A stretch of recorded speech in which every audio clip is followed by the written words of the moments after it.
Alrighty. Back in business here.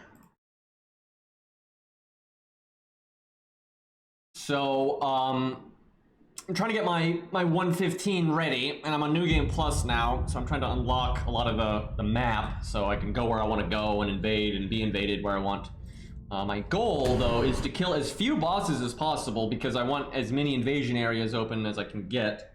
Unfortunately, I'm going to have to kill Godric and whatever her name is, the respec lady, because you want to be able to respec, so I need to kill her. But yeah, I really wanted to keep Stormvale Castle open, but it's not really practical to do so. But I'm going to use a Taunter's Tongue, so if chat wants to invade me, go nuts. Let me, I might put, I don't know, I might put blues on if we want to, like, fight the PvE as we go. But we'll see how we do on our own. And, but it can be fun to put blues on because then you get 2 invaders instead of just 1. And that can get pretty spicy. Let's go to daytime because it's cooler.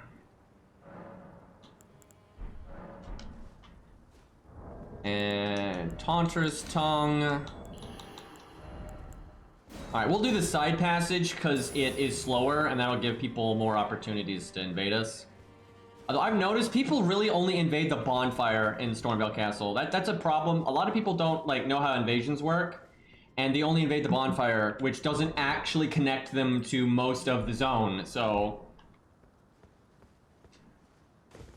That sounds like a good time, Captain. Did you ever see the raptor claws? Because that's a whole shtick.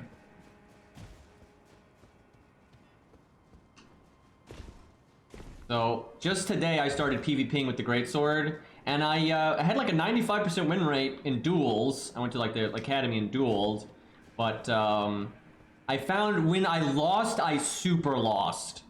And I feel like I never fought anyone that was good with dual spears doing bleed, and I feel like Greatsword would just be terrible against that. I don't see how you would fight that at all. You just don't do enough damage, right? They're not afraid to trade with you. And that's like the problem with a lot of strength setups right now. In a 1v1, their damage is so absurd that even though you do decent damage, everyone is completely okay with trading. And because you're so slow, it's easy for them to trade with you, and that's really bad. Yeah, strength's got it tough.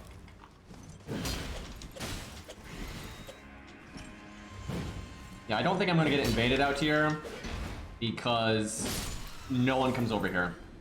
We need to get inside. I can try invading myself though in a minute. I don't think I need to worry about too much loot in this place. There's some gold signs.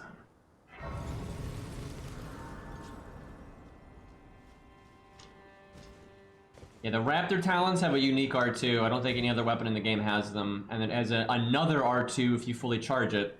It's like completely different. Don't you blow that horn. Don't do it. Alright, no problem. Right, I'm gonna invade here. Let's see if we get action that way. Apparently not. Yeah, I guess most people aren't going to hang out in Stormvale Castle. I think in the long run, it's not going to be an active place at higher level, and it's because it's a mandatory zone to do, right? No one's going to keep Godric alive, so, and you don't naturally do this place at high level, really, unless you're a New Game Plus. So, I think as time goes on... Dude, using that thing eats your tongue, so you don't have Taunter's Tongue up anymore. So you can't invade and look to be invaded at the same time. You just won't allow you. That's stupid. This is the only game that's like that. All the other Souls games let you do both.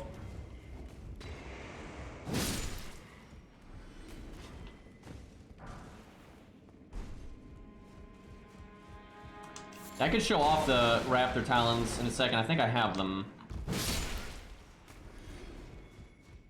Says this is a fun time.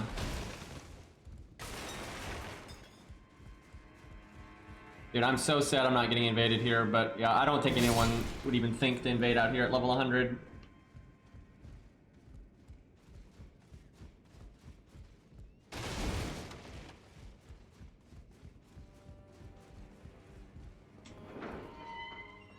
Oh, I should post on our Discord that I'm streaming Elden Ring now, because some people care about that.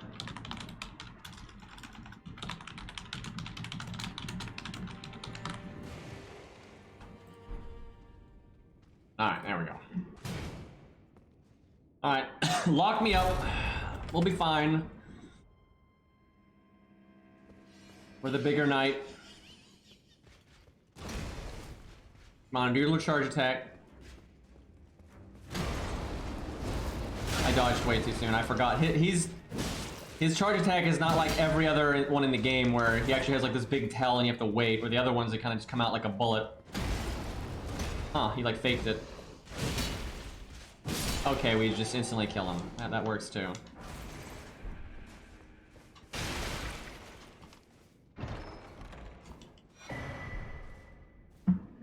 Now I have 2 of that. I don't think they have a unique weapon art. Mostly boss weapons and like magical crap gets that.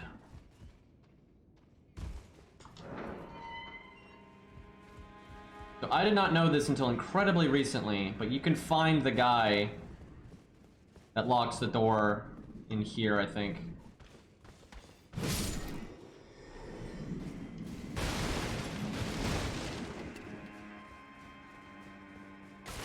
And I forget where exactly, but I know somewhere back here you can find him. Although maybe you have to do something else to trigger it, because I wanted to say he appears right here. Maybe you have to tell him you're taking the side passage for him to show up there. You have to reload the zone? Oh, I must have figured it out because I must have invaded somebody. Okay, we'll do that real quick, but that's really weird. Like, who's gonna reload that zone? I guess if you die, you'd have to die to see that.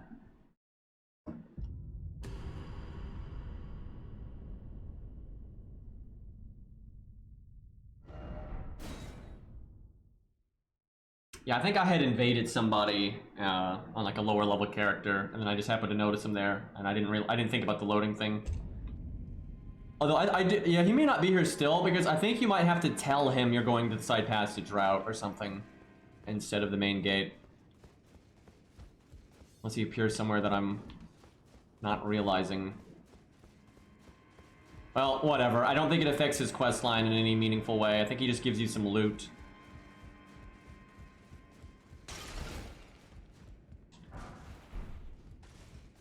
Yeah, I think his shtick is he legitimately wants you to kill Godric. He wants anybody to kill Godric. But he's also like an opportunist, and I guess he doesn't think you're going to do it, so he just wants to, you know, kind of trap you Patches style and take your stuff, right? So he's like, oh yeah, it's just some idiot tarnished, right? And he'll just try to loot our bodies or whatever. But his ultimate goal is for Godric to die. And so once he realizes you're more competent and whatnot, he stops hindering you, and he's actually like happy if you kill Godric.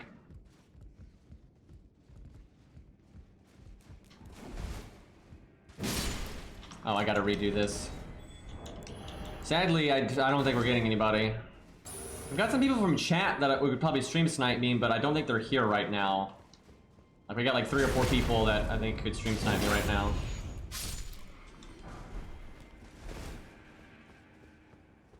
We'll probably get more people later.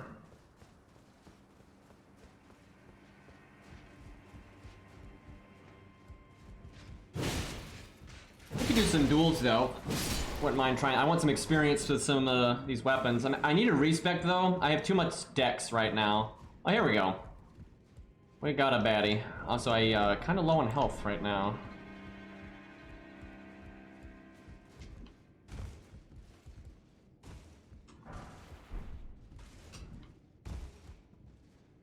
Ooh, I barely did that jump correctly.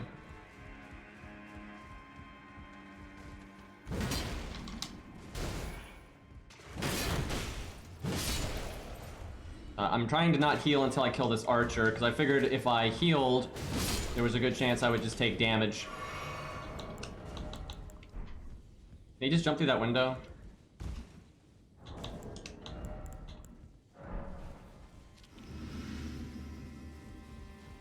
Got the anchor. Big boy fight right here. I did that too soon.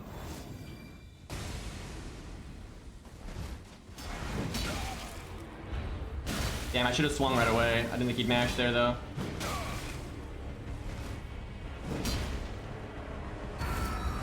I hit the mob. Damn it, I hit the mob again. I could have at least like taken some health off that flask, but didn't quite get it. Ooh, walked right into that.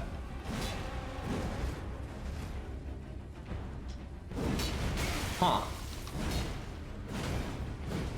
I don't really know why that didn't land.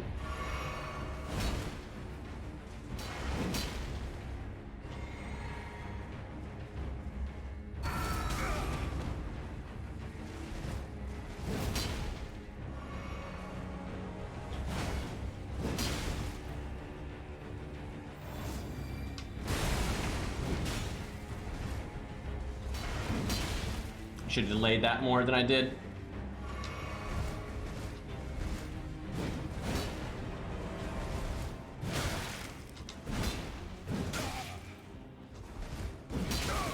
Oof. Big boy fights are a lot of fun, I'm not gonna lie. They're they're nothing like any other fight in the game. Like, they're very specific. Like, big boy versus small weapon is very different and stuff.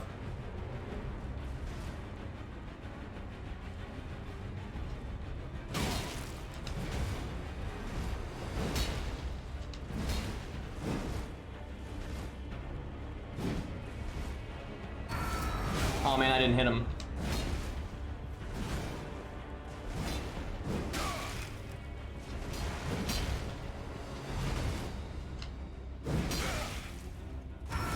This guy actually gets aggressive a lot after I hit him, and that's throwing me off. You don't see that from a lot of people. It's actually not bad to do at all. GG. Yeah, honestly, I never felt confident in my follow-ups, like when I'd hit him with something. Didn't really work out. I think a lot of times I should just swung. With the way that guy was playing, I should have hit him and just instantly swung. But I was trying to do stuff like hit him, and then like, you know, wait for him to roll, and then do the poke and stuff like that, but he never was having any of that.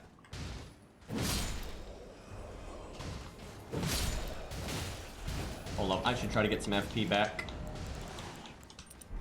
I should have used the blue flask, I just kind of forgot. Okay, what the fuck? Why are these guys suddenly getting unbelievably aggro? Like, god damn it. Put the swords down.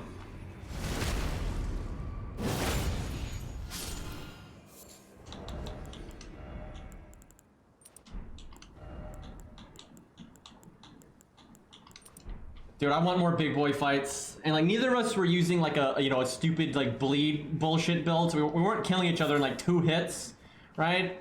So that was pretty fun. Yeah, if I get invaded by someone with like dual spears, I'm gonna have to switch weapons, I think. Let's see, I don't need the jump attack talisman. So a lot of this side stuff out here I don't need to do. Actually, I think I just can go back and go the other way. Yeah, one thing I like about Beast Roar is it can get people that are going to flask, cast a spell, or jumping. So that covers a lot of like, you know, bullshit range options you sometimes have to deal with. And you can kind of like, if you don't want to guess, you don't really have to, and that's kind of nice.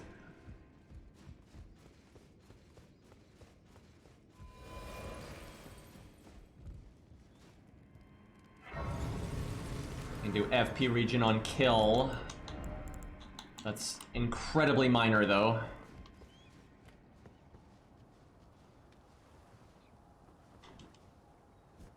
Look at all these co-op signs though. It's just a shame there's no invaders really. We had the one guy though, so that was cool. Birds, dude. Okay, I got a bit blasted there.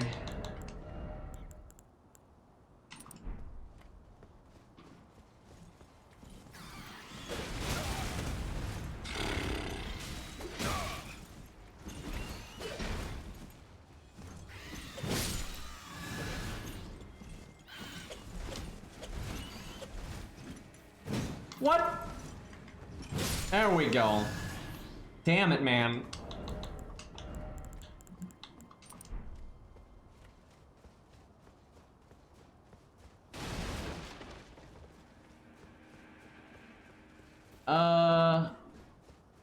Guess we can talk to this guy.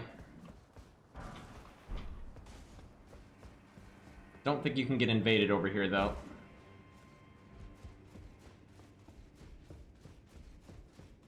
The pleasure's mine. I'm looking for when I'm not hot-foot enough about this place is not exactly a place. I see. You can see it. Well, I'm tiny. Yeah. I'm privy to. Would you care to learn as a fellow Tom? Already got these, and I don't really need copies of them, so. Oh.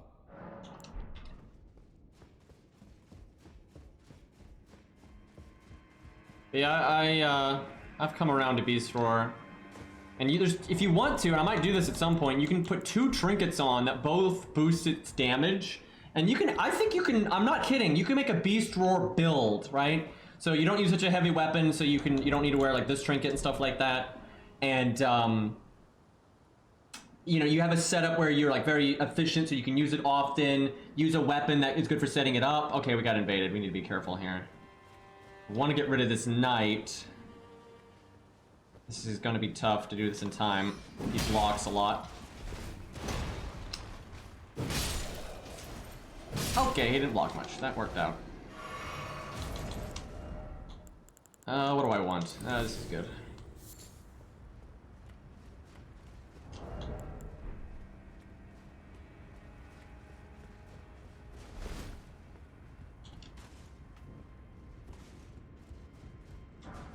I really need to change my flasks. I don't need 2 blue flasks unless I'm invading. And even then, I don't know if I need them.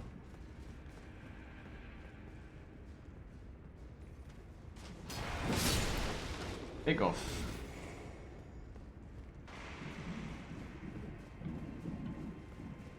Gotta be excuse me.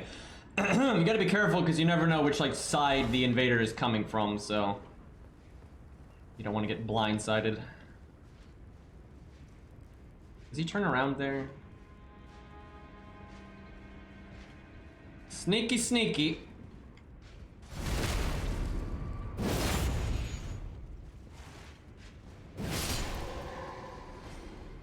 Okay, we don't need 2 Mimic Veils.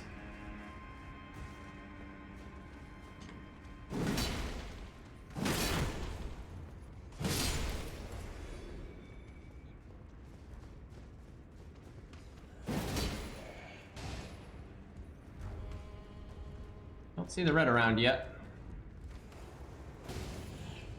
Mob is having a hard time with the steps.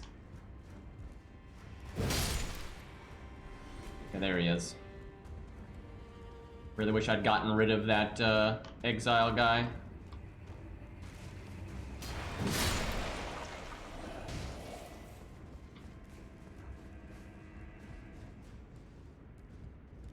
Alright, of course. It's not a good weapon though, guys. I still can't believe that guy was arguing that. And it's so common now, I swear to God. I might want to switch weapons, but we'll see how this goes. Not big on ultras against bleed.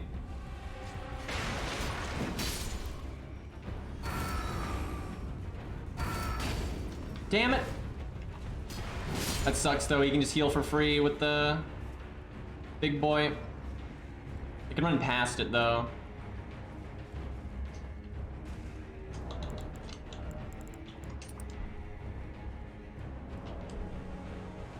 I think I could have finished him off there if it wasn't for that.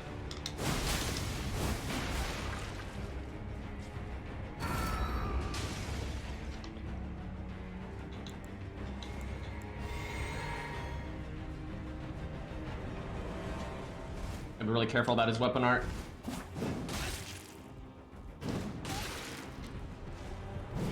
I should have charged that more, that would have gotten him.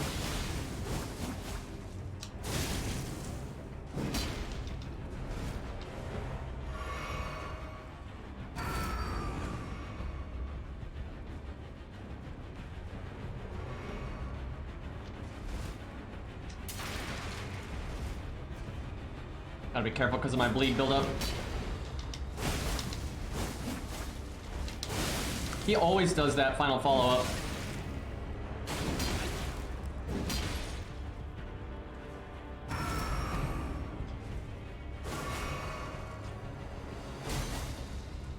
Probably low on FP.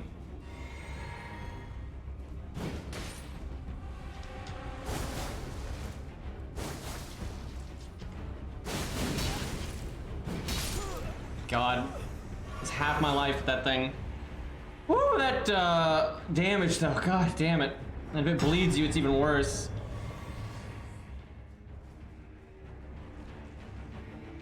Alright, this piece of spider filth here. Damn it! Oh, that would have been so good, man. Sadness.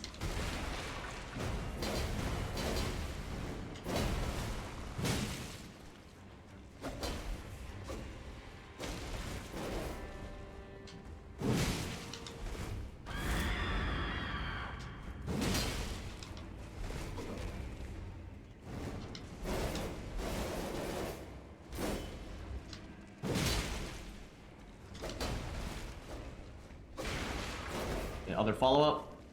Yep. Damn it. I can do that too.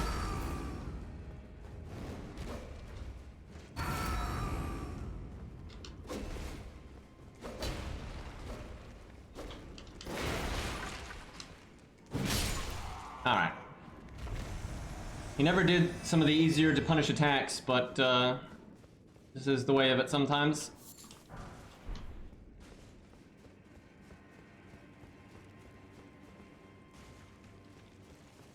Yeah, rivers of blood, that katana, dude.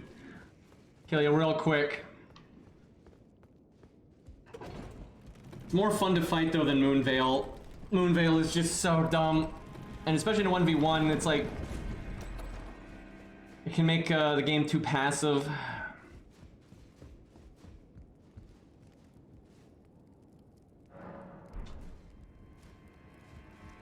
At least Rivers of Blood generally incentivizes them to get like going.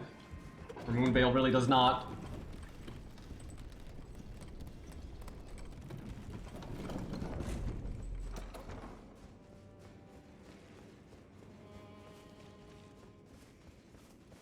Hey, Legend.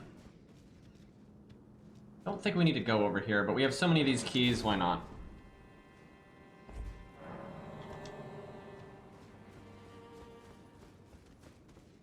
I think it's like a whetstone originally, which we don't... yeah, it's actually a really important whetstone. I think it gives you heavy and whatnot. Oh, got a... invader.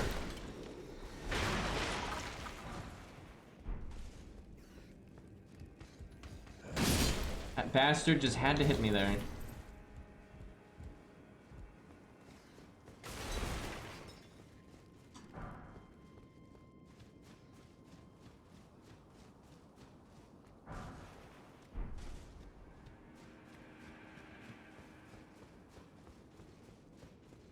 Now, I don't really need to kill the mobs on the right, but I kind of want to, just so he has less mobility options compared to me. I should have just done a crouching attack there. Did it too soon. Getting spaced out by the spear there. Got bleed.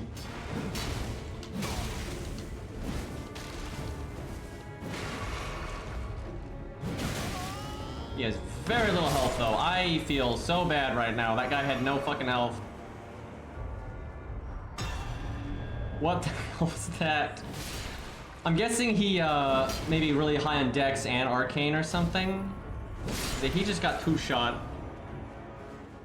Big oof.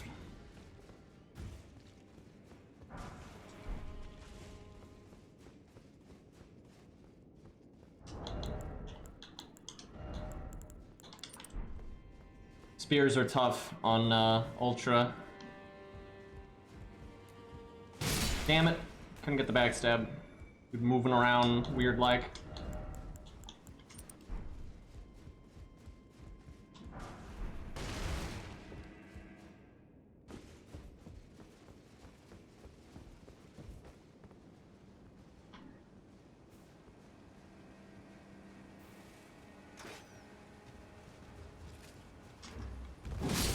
You can barely see your FP moving. I should have killed that one. We have so many mobs now. And of course it's a Harry Potter. Somehow it's a Harry Potter that's fat rolling though, and I'm assuming it's because he had Godric's run on and he didn't realize. That is generally the cause of that.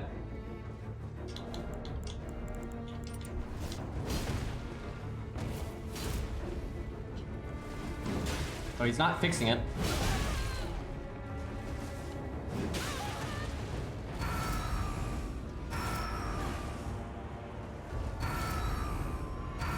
If I had delayed that roar, I would have killed him there.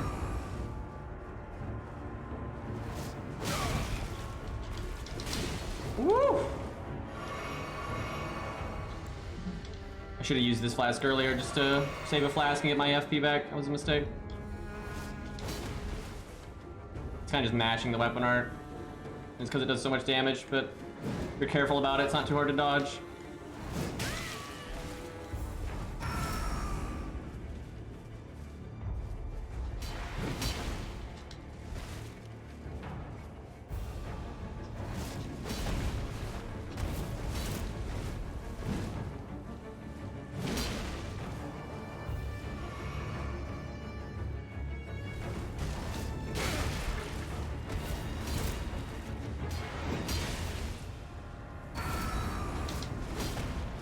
Don't do it again. So don't. You can't just keep mashing it, dude.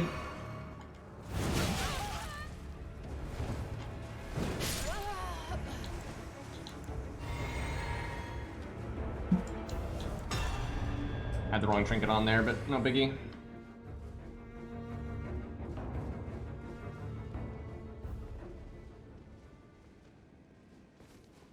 Oh, you got the fire whetstone while getting the flamberge. Nice. How's flamberge been going for you? I'm kind of wanting to try that out myself at some point.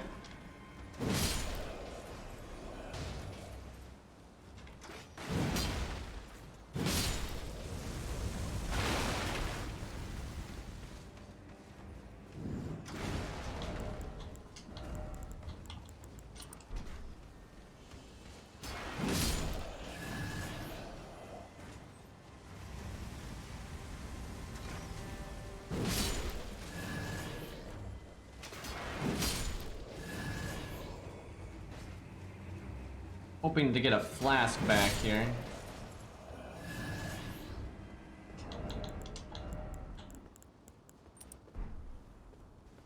Not enough materials to upgrade it properly. It's unfortunate.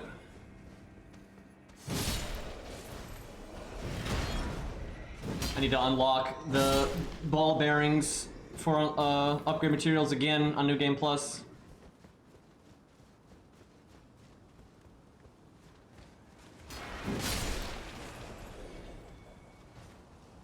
I'm not sure you get flasks back from killing a bunch of mobs when you're inside a legacy dungeon. I think they want it to be harder. I like the bonfires to be really meaningful. Shit. Shit.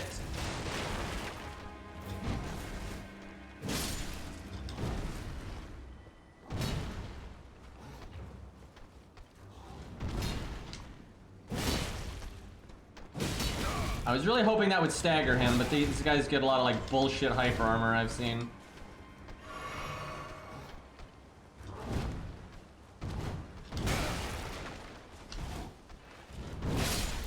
Ugh. That did not go well. I actually hope I do not get invaded here because I am kind of fucked up. Okay, now if they want to invade me, I'm good to go. Although all the mobs are back. You know what? This guy's getting, yes. I like it. These are like the worst version of the flying guys. They're so annoying. I don't know why that comboed.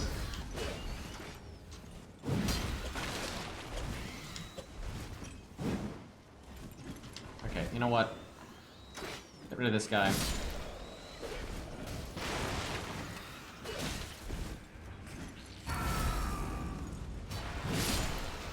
God.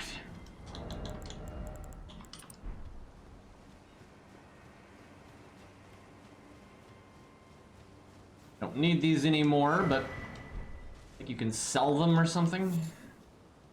I already talked to Nepheli when I came here earlier. I don't think I need to do that now. He's still here, funnily enough, though.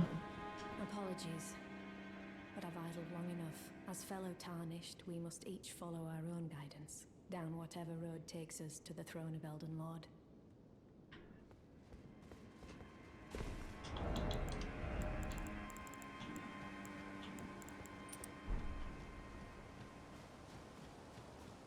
Alright.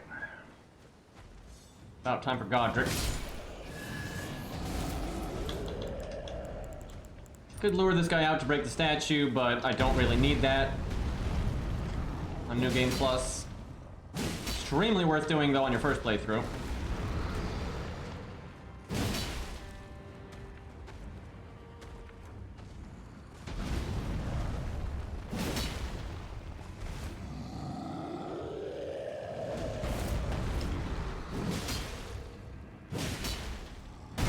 Damn.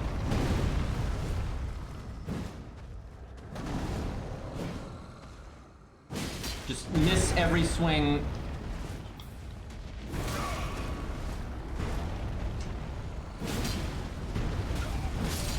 Not the best time to get invaded.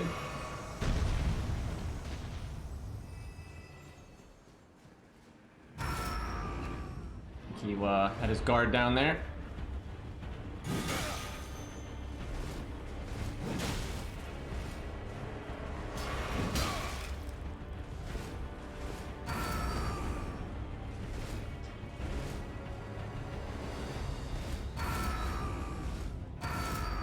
Oh, almost had him with that.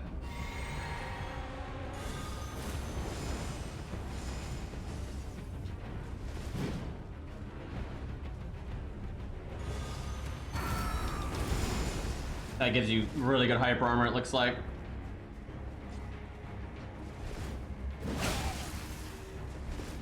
It's got about 1,000, like 100 health, maybe. 1,100. So how you say that? English?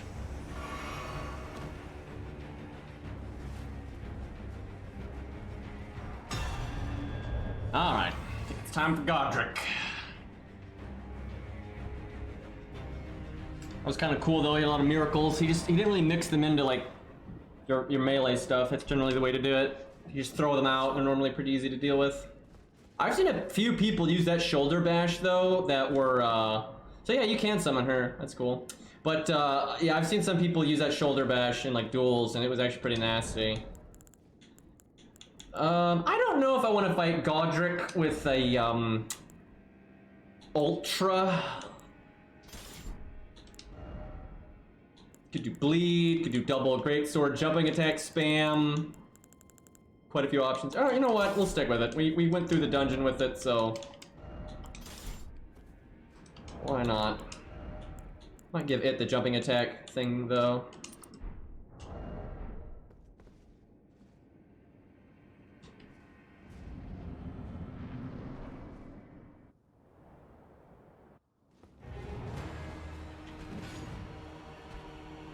Alright, big guy.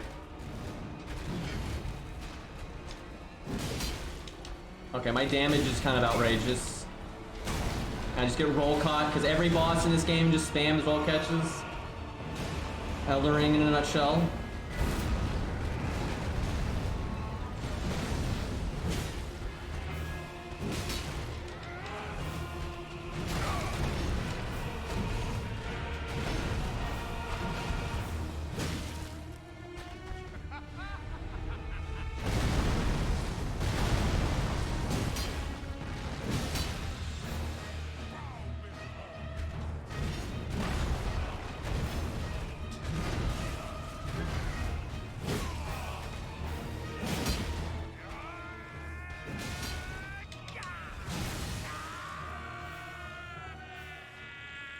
Oh, every time that cutscene cracks me up.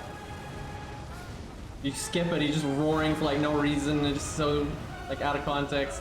He stabs himself and starts screaming.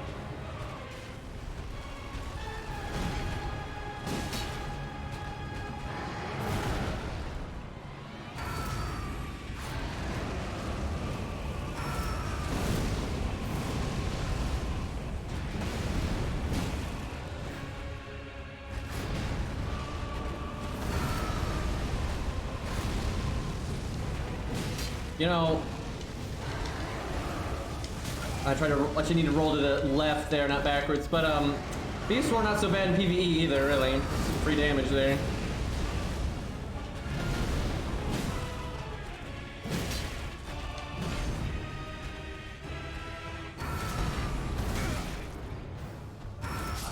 Just yell him to death.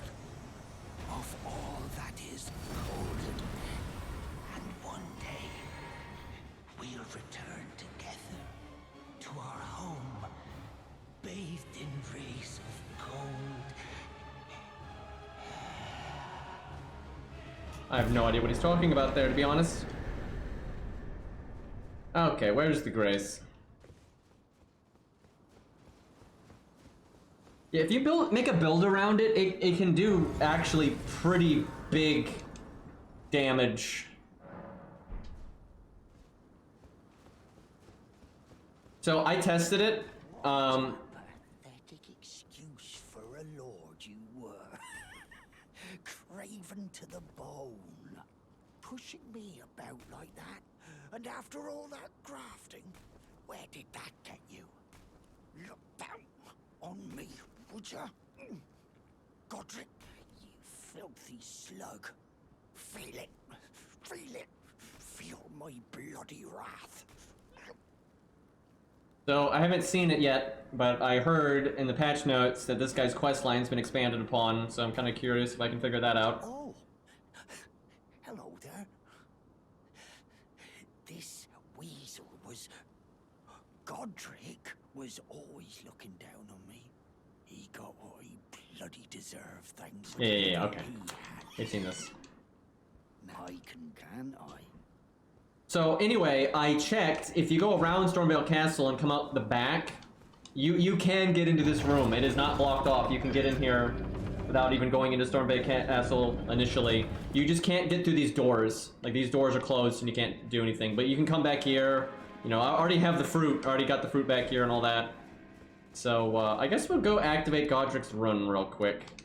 And then we'll do some more PvP. Might do some invading. Getting invaded seems to be a bit slow at the minute. Let me run to the restroom real quick. And then we'll get our Godric Rune, which is good for farming, because it boosts your Arcane by 5, which means more drop rate.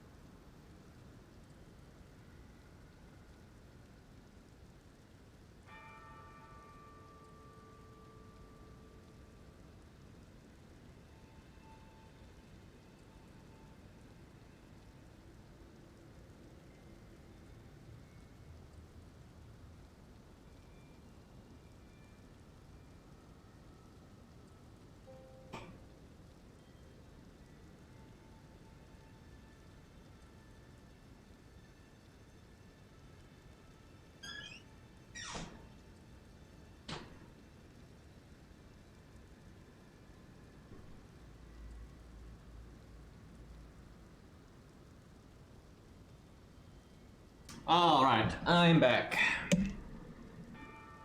I don't think we can get invaded out here, unfortunately. We'll just run past everything and do this real quick. Shame you can't get invaded out here, that'd be pretty cool. It'd actually be pretty tough on the invader, though, to be honest, because it doesn't take that long to kill all the enemies here, and then it'd just be a big empty space. Which is not what an invader wants. You want to be like 1v3 with no mobs around. It'd only be good if you invaded like right as they started the area. Although I'm pretty sure you can't even co-op out here. It's just a multiplayer like null zone. Well, kind of deserved that. You know, I don't want him just shooting me in the back. Good enough.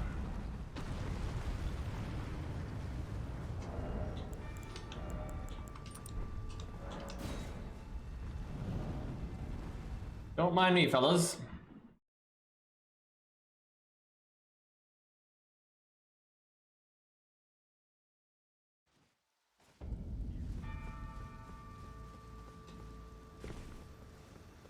So this is the first game where I've actually kind of enjoyed ultra weapons. They're not my favorite, but I have enjoyed experimenting with this thing. It's definitely very unique. It's nothing like PvPing with like the twin spears or any of that stuff.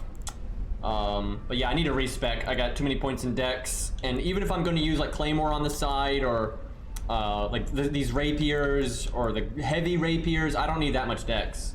So I think I'll go like 16 dex and then everything else in strength.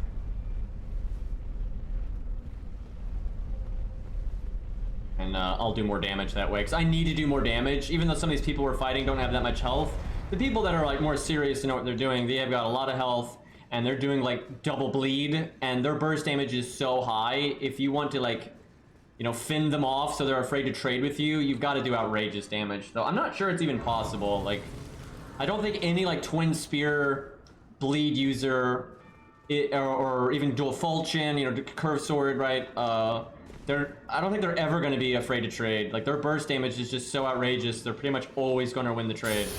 Which that's just bad, right? First off, it's bad game design, but it's just, if you're a big boy user, that's just, you're in so much trouble because you're slower than them and they do more damage than you. That is just, you know, you're in a really bad spot if that happens. But that is kind of the current state of the game, so they really need to nerf bleed. Like, it's just way, way, way too good. Okay, I'm not going to use a run arc, though. If I get invaded, I don't want the extra health. Okay, well, we could do some duels. I don't know if people want to see dueling, but we could try invading. We try being invaded. Getting invaded out here is pretty active, and I need to do stuff out here. Yeah, you get zoned out by small weapons. Yeah, that happens a lot. And it's that, or them just rushing you down, and then anytime you swing, they swing, and then they win. And it's like you're so slow, you're not going to like mix them up or anything, so... yeah, it sucks, but I don't have to use an ultra. This character can use pikes, double pike. I got halberd. I'll eventually have the heavy rapiers. Yeah, I'll invade here a couple of times, and then I might go like do the mine that gets you the purchase of the upgrade materials and look to get invaded while I'm in that area. Yeah, I kind of figured in here wouldn't be super active, especially at level 100. And anyone in New Game Plus doesn't actually need to come in here, that's the thing, because they already have the ring from their first playthrough. That's going to be an issue for people trying to invade at high level. You know, high levels don't need to do most, like 90% of the content, so... Yeah, I think level 80 and 60 is going to be where it's at. I suspect a level 80 character might end up being my favorite. I watched someone PvPing at 80 the other night, and it looks like a really good level range. I do like 60 a lot. It's just there's not quite as much... Your options at 60 are a little limited, right? Alright, maybe we do a duel or two, and then we go get invaded. I was doing really well dueling with this earlier, so I wouldn't mind getting a bit more experience with it. I don't think it's actually a good dueling weapon, though, and it's just because the damage isn't good enough. I actually think I do more damage if I use Twin Pike. It's just, this thing's fun. I don't know how else to put it, it's just a fun weapon. But I do think Twin Pikes is better. Well, let's see, let me use, actually, Pike a little bit, because we've been using this, and then let me switch back to this and kind of compare. That's what we'll do here. I need to clean up my inventory, though.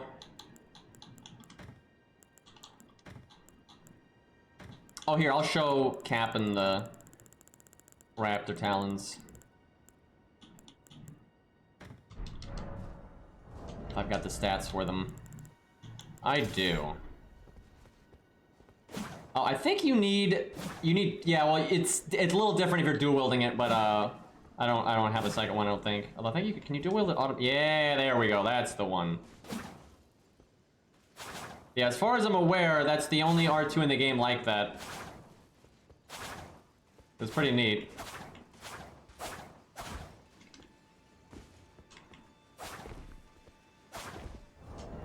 Alright, well, this character, though, is certainly not going to be using that. We do not have the stats for that at all. And it has E scaling and strength.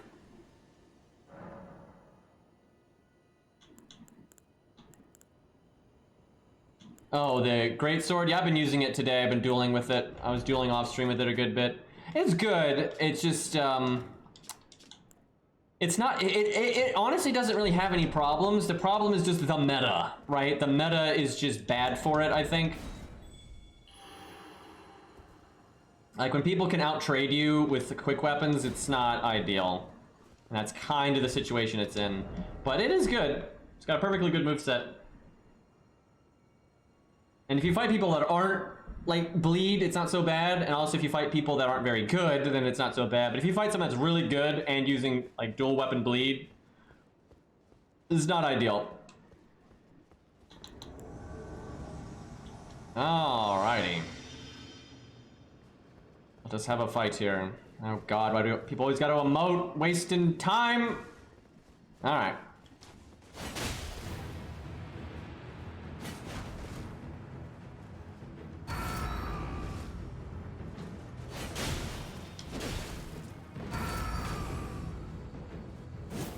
Oh, sword dance. I spaced that wrong.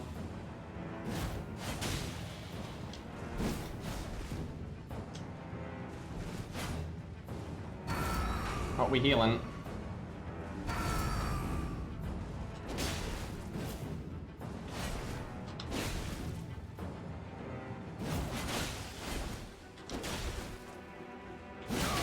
Woo!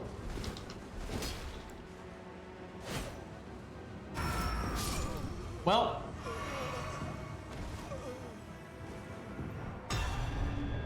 He should have gotten on me when he landed that weapon art because it did so much damage. That's what I don't like about Elden Ring though, dude. It's just way too bursty. Like, I really hope they do something about it. Because mechanically, I think Elden Ring is really fun. It's actually my favorite of the games for like 1v1 in terms of mechanics, but it's in practicality, it's one of my least favorite just because, you know, everyone dies in 2 hits. Or 3 hits or whatever. That guy could have killed me in 2 hits. If he had hit me with that weapon art and then hit me one more time, I would have died. So he could have 2-shot me. If I had the right talisman on there, though, it might have taken an extra hit.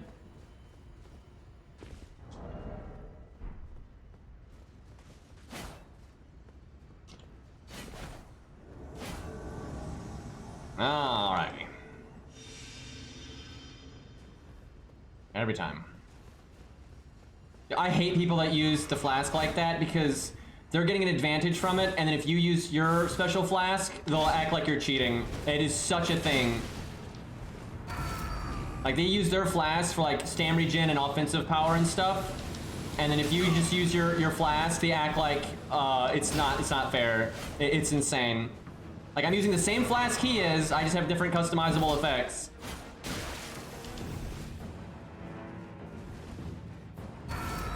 So this guy doesn't seem to care, but we'll see. They normally do.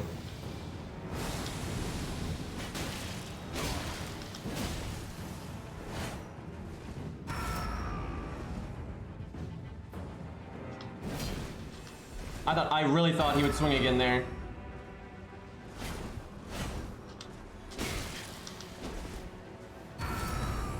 He wants to parry me. And before he was salty because I healed, but it's like, dude, I can't, dude, I've seen this, and I was watching streamers last night, and they have the same mindset. It's insane. This is the rule set people want, and this favors a very specific kind of build, and it punishes another kind of build. And it's like, of course, people want the rules to be like, you know, the player made up rules. They want it to be, you know, you can buff up a bunch, you know, before the fight, and I don't mind letting people have 1 buff, right? But people wanted like do 3 buffs before the fight starts.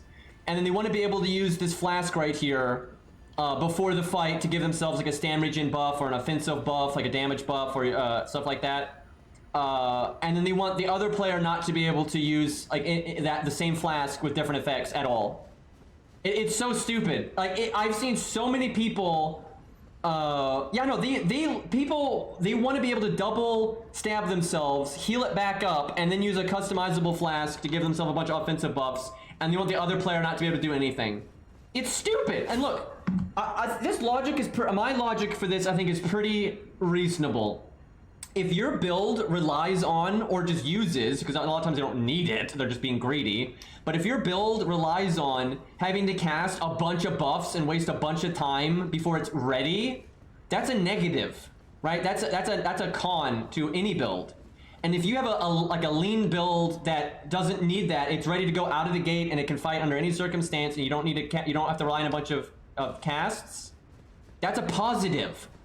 And all these people, they have all these builds where they want to buff stack a million things and not be attacked, and they want to get all the benefits of that with none of the negatives, and they want people like me to get none of my positives and all of my negatives.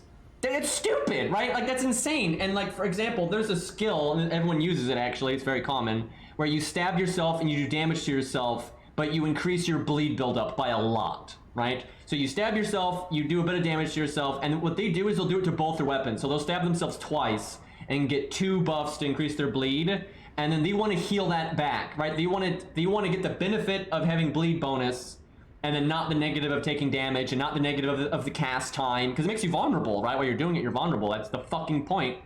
And then this is the big one. They want to use this customizable flask, and they want to, put a bunch of effects on it, like more damage and more stam regen and stuff, or even double damage.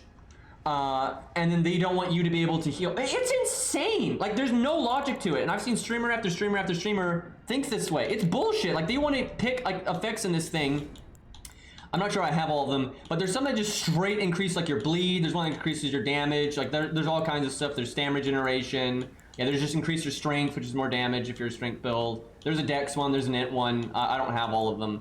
But yeah, they'll pick a bunch of and you can double up. You can do 2 of the same effect, right? You can double up, and like, hell, you can do the double heal if you want. I don't know if I have 2 of it. Yeah, I do have 2 of the heal. So yeah, you can do heal and heal, right? But you can do that with offensive. You can do like offensive and offensive. So you're doing insane damage, right? You'll do absolutely insane damage, but then you want your opponent not to be able to do the same thing, right? You want the opponent not to be able to, boost magic power, everything. I don't see the logic in it. Like, they want to get the benefit of their flask, and they don't want the opponent to get the benefit of their flask, just because they think it's fair that their effect is, a bunch of more damage, and it's not fair if your effect is healing. How does that make any sense, right? More damage translates to killing someone faster, and healing, is the opposite of that. It's fine. I want the FP one here. I know people die in 2 hits. I actually think if you're looking at the flask here, the better flask is going pure like offensive and just doing more damage. I think having heal on flask isn't even very good because people can kill you so quickly. Like, am I nuts? I cannot think of a single argument that's actually in favor, but the majority of the player base thinks the way that I'm talking about, where they want to have a bunch of time to buff, not have any of the negatives, but builds that don't have buffs have to just sit there and wait for them. It's bullshit, right? If I don't have to buff, that's a benefit to me, right? And you're wanting a bullshit rule set that, gets rid of your negative and doesn't get rid of mine. And I'll give people 1 buff, right? I normally give people 1 buff. I think that's fair. But a lot of these people want to sit around, buff a million times, and flask a million times, and I'm just like, no, I'm not doing that. Like, that's stupid. Probably shouldn't have given away that I had Beast Roar there. It was pretty unlikely for that to hit. Woo! Oh, he's a shield pokey guy. I might want to switch to my other...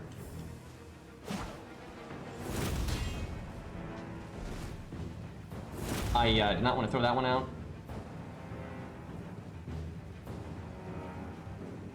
And the thing is, I don't get salty at people flasking. If this guy starts flasking, I'm not mad, right? Like, flasking is fine. I don't really care one way or the other. Generally I won't flask though unless they flask, but I need to switch my spheres around. There we go. That's what I need. He's trying to force hit trades with the blocking, essentially. So I gotta be careful here.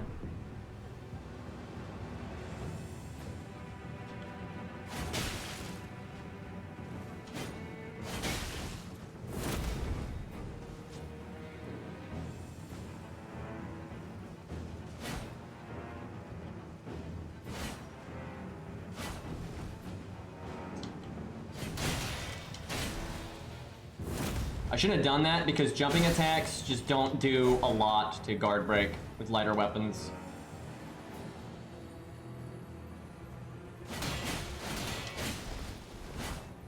I should have done my weapon art there. I'm getting just picked to death.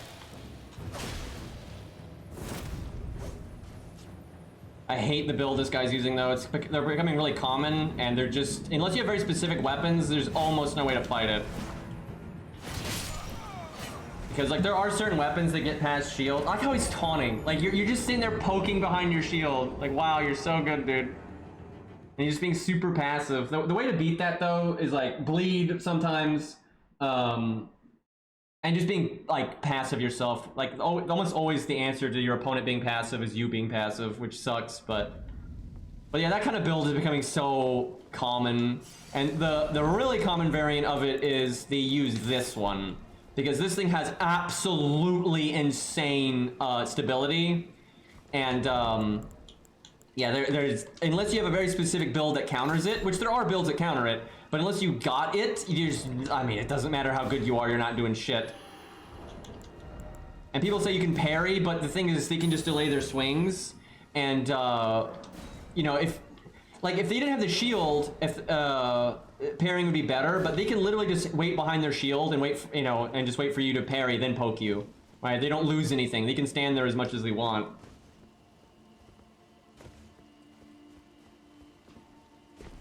Dude, I've seen people that they'll do the offensive boosting flask and the bubble means the first time they get hit, they don't take damage.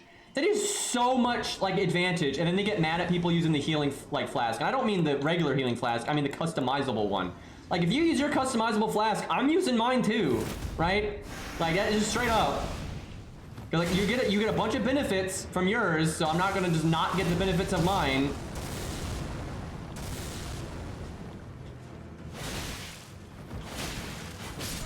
Okay, that guy had a lot of health, but he kind of just mashed when he got hit. Yeah, it's insane to me that people like, they have this idea that it's okay for them to flask, but not okay for you to flask. And they're like, oh, but these effects are okay, but these effects aren't. Like, just no, play the game.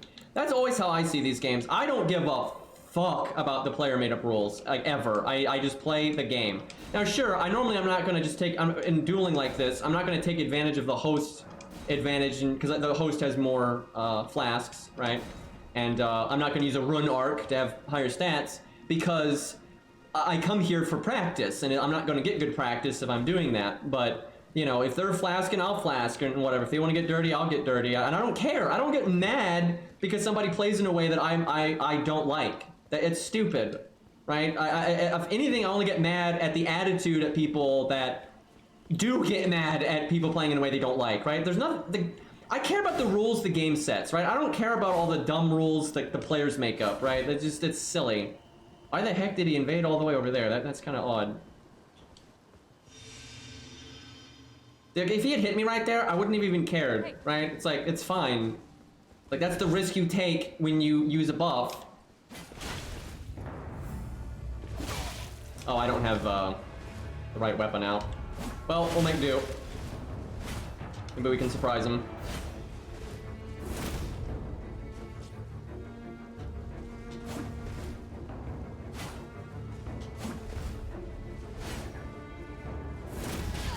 Ooh, just barely caught him there. GG.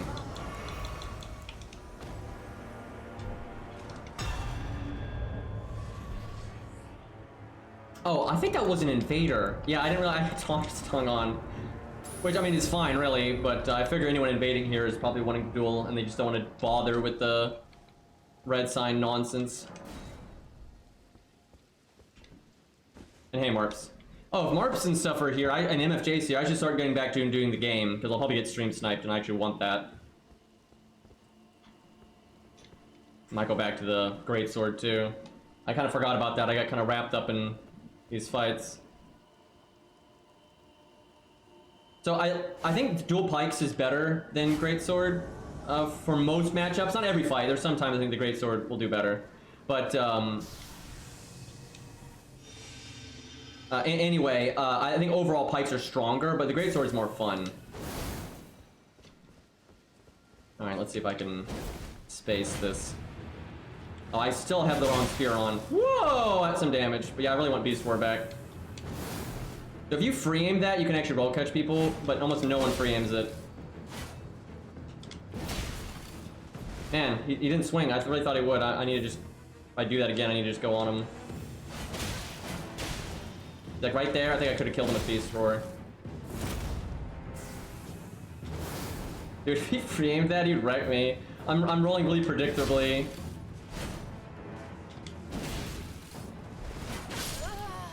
Yeah, I noticed he was, if he whiffed, he always rolled. So in that last one there, I delayed my swing. That's what he always did. He would whiff, if he whiffed something, he was always rolling. Alt F4. Oh, that's a good name. All right, let's go. We'll go back to Greatsword and let's go see if our chat can invade us. All right. I need to do a lot of stuff out here, so we'll come here.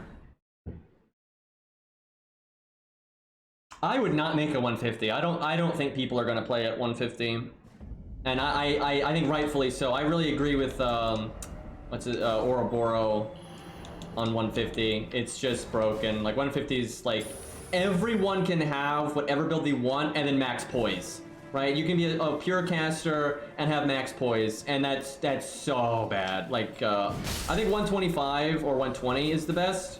The reason I'm not at 125 is because if you go to 125, then you can fight like 140s, and I don't want to deal with that. So I'd rather be 115 fighting 125s than be 125 and fight 140s. It's kind of my mindset. Did I use Taunter's Tongue? Yeah, I did. Okay.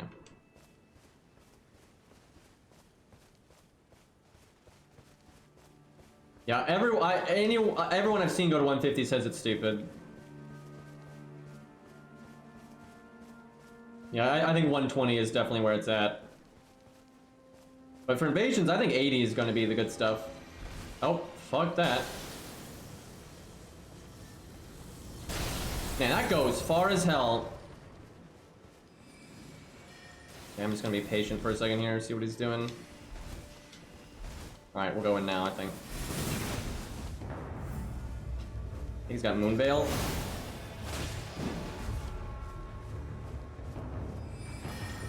I love how I'm like, I'm afraid to trade when I'm using an Ultra because this game.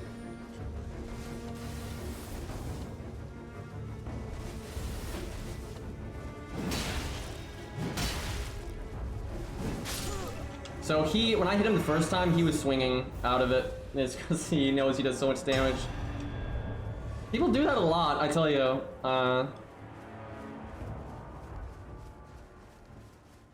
Although I will say, it's not a terrible guess because like the Ultra's second swing is so slow, I'm oftentimes really scared to throw it out. Because if they do roll, you're normally in a really bad spot, but... still fast enough that you generally can't... I think a Rapier actually can swing out of a hit and get a trade.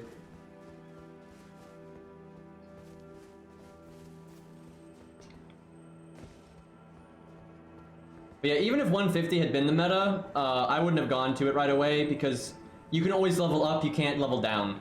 So. I don't know why all of my chat went so past 100, that's crazy. Fell out of your minds. Yeah, it looks like the meta is going to be 125. And I don't know, Marks, I doubt it. Actually, you might be able to get me. Yeah, I think you could get me, just barely.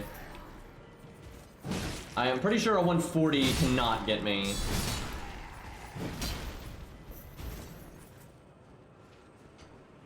Yeah, that's the whole reason I don't want to go to 125 though, is because then everyone's 150 can get me, which is dumb. I don't want to fight people that high, because 150 is a really stupid level. And, like, you can just be such a... Everyone that's like power gaming is going to just be a complete poise monster with like, you know, dual curved swords or dual spears or, you know, 80 poise on a caster, and, you know, that's just absurd. You know, I'm not going to deal with that. Wait. Did I already kill that guy? That's weird. Okay. So where do I need to go? I need to go down here. Yeah, that's where I need to go. So I need to go around? I forget. No, you can go through that gate. Yeah. I need to keep the twin sentinels alive, though. I'm trying to keep every boss possible alive. Okay, probably Moonvale.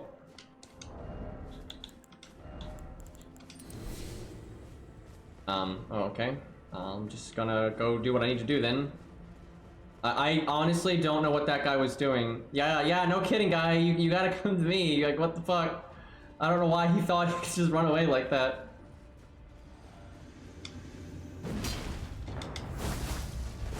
Okay, Rivers of Blood, not Moonvale. I should have swung again. I wasn't sure he's gonna be that aggressive though.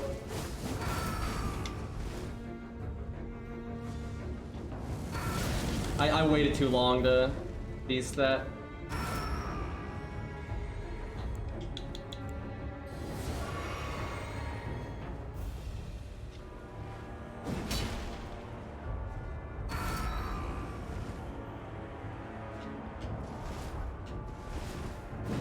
Weird to see a katana playing this way.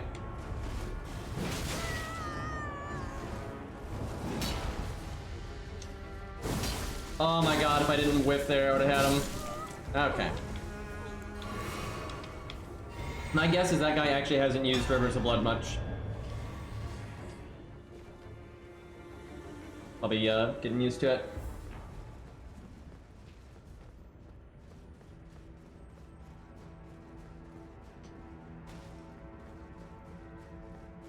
One day, I see. One day. What you do with your souls before New Game Plus is you buy a bunch of upgrade materials. Oh yeah, this part is really cancer. There's a way to do it though where you don't aggro everything. Let's see if I can... Oh fuck, not a good time to get invaded. You couldn't give me like 5 minutes here? I think I need to back off. Ah, damn it, they saw me. Oh, this is bad. Hopefully the invader doesn't realize that those are aggroed. Because that would be very difficult for me to deal with. This is where you like pretend. It's like, oh yeah, it's an honorable 1v1. Absolutely, it's a duel club out here, guys. There's not 2 archers in the back that will murder me. Oh, he's over there.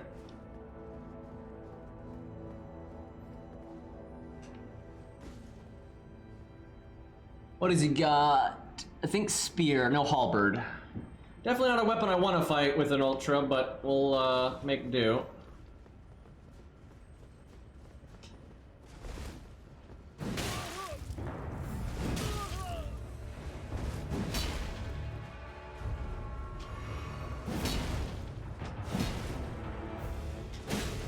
He's gonna do the running attack a lot, I figure. Very good.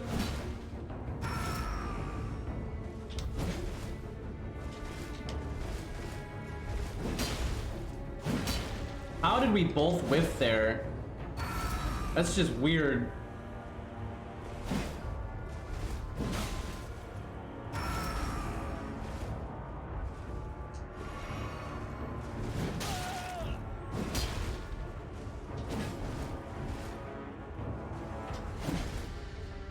Oh, you swung again. Wasn't expecting that.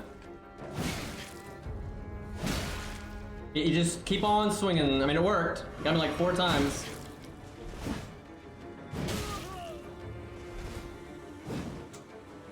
I don't know if that was an Alt F4 or not. It wouldn't shock me if it was, but he was salty about how good this poke is.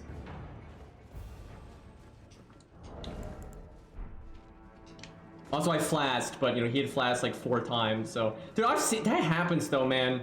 People like, they'll work so hard to get you low, and then they forget that you've never flashed, like the entire fight, and they flask a bunch, and then you flask, and they're just like, fuck it. Oh my god, can people stop invading me? And I didn't even get my flash back from that last one. Gotta deal with these super annoying mobs here.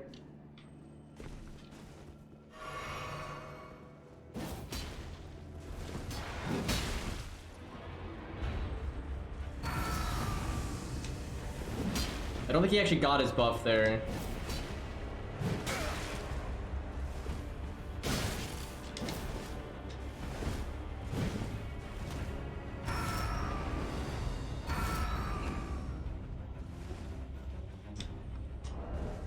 I'm trying to think if I want to blue flask. We'll see.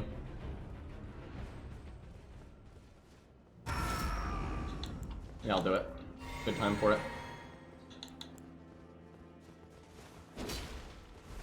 Damn, I should have been blocking. I wouldn't have gotten the weird turnaround animation there if I had been.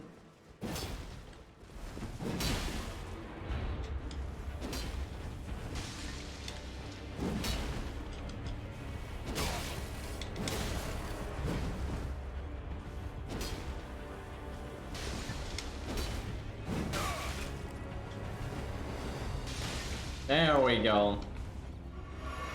I don't know if that was worth the effort, but...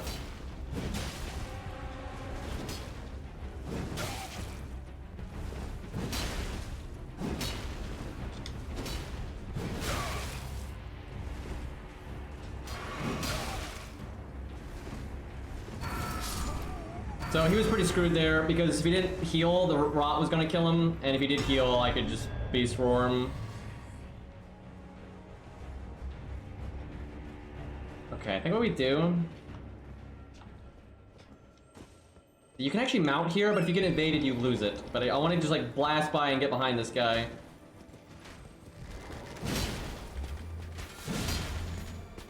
There we go.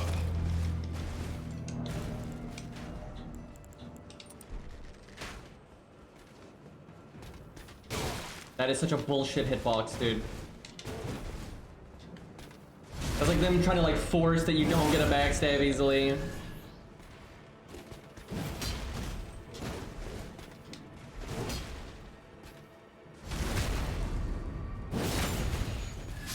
God, these mobs, dude.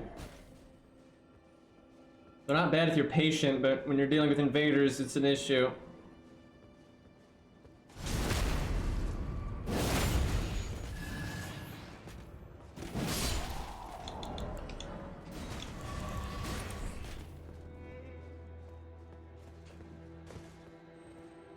You try to go up some stairs, man. Okay. If he's that way, I really need to wait because that's where the sentinels are. And I kind of need my horse. Again, I don't want to kill them because I want the field bosses alive. I think what we need to do is we need to kill an invader, instantly mount up, and then run past.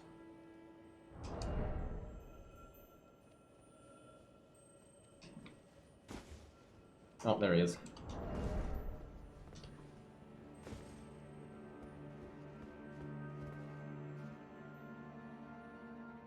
I don't. What are we doing?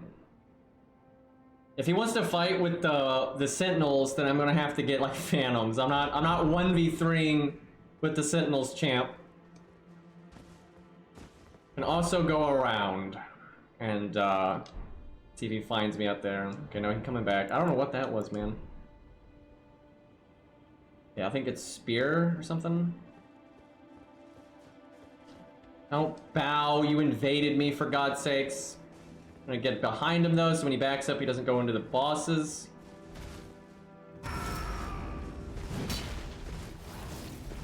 Oh, we bleed. Look, just that one part of his weapon art did that much damage to me, and then never mind the bleed.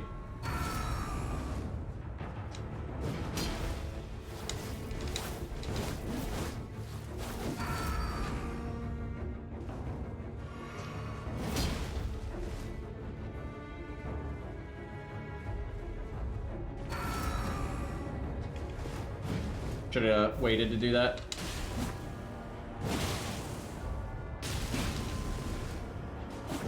I almost died right there just because of bleed. Alright. Let's get past this fucking door. Literally the second my mount comes back from him like being out of my world. Come on, come on, come on, game. Come on. No, no, game. Game. Fuck. Gentlemen, I'm a tree sentinel too. We don't need this kind of violence. Same side, boys. Promise. Okay. We did it.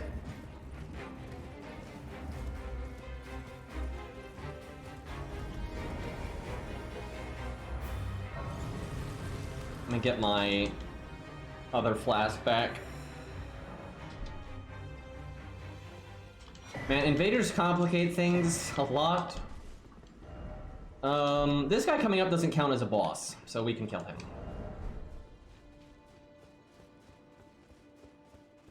We'll probably get invaded as we do it, but just have to deal with it. Probably switch weapons. I really don't think Ultra is going to be good for this.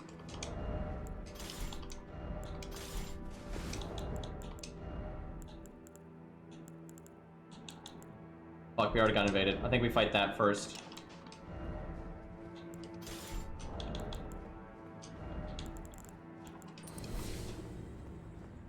If I move up anymore, the guy will aggro.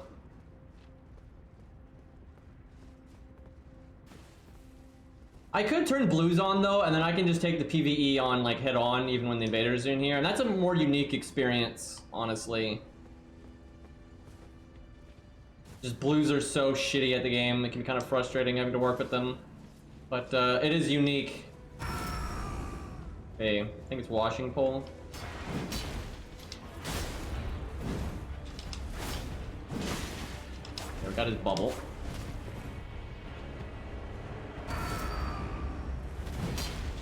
I should have done an R2 there, get the late R2.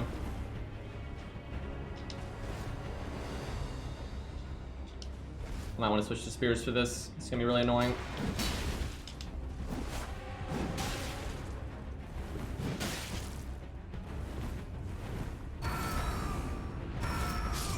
Oof.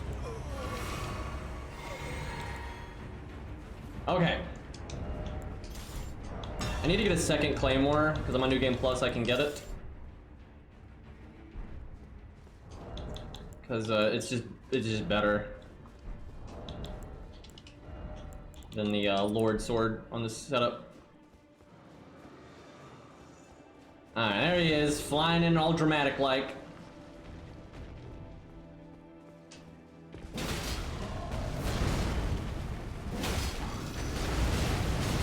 This attack.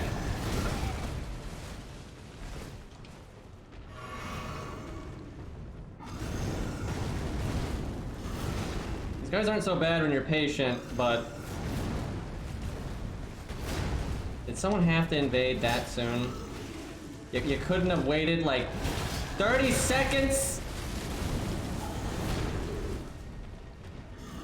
Man, there go all my flasks too. Alright, here's the plan. Try to play safe so I don't take damage and I get my flasks back from the invader. Do I have the spear? Yes, I do. I've never used this. I wanna, if you get a counter hit, your thrusting damage is insane. Okay, he is, I think, spear or halberd? Halberd, yep, okay. Actually, double halberd, it looks like.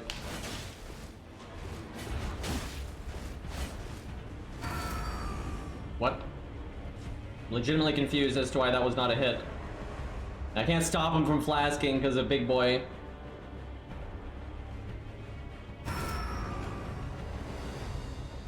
Yeah, good R1. Really got me with that one. I'm being toxic. I apologize. Okay. That was perfect for me.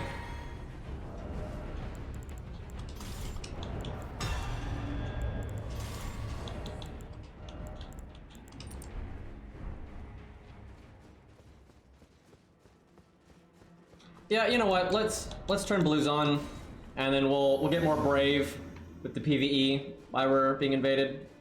We've done a lot of 1v1s today, so and then once we're done with this area, we'll probably invade ourselves. Because invading is like one of my favorite things to do. It's just you have to be so patient in the 3v1s. It's kind of boring to stream. Oh fuck! I'm going the wrong way. All right, Mr. Blender. We took the meme of identifying as a helicopter a little too seriously, I think.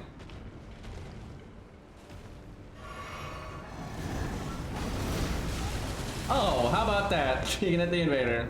I gotta look out for the beast roars from the boss, though. sir.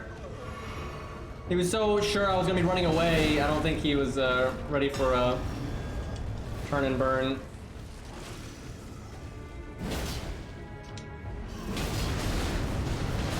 He's just spamming this attack, dude. It's like the only attack he can like reliably hit me with, and he's just over and over again. There we go. Enough out of that guy.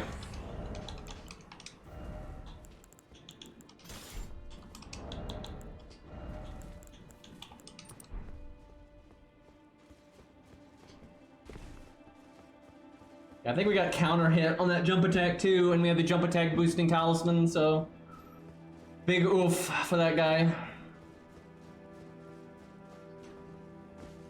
Alright, I need to get down here. Okay, I think I just got invaded. Yep.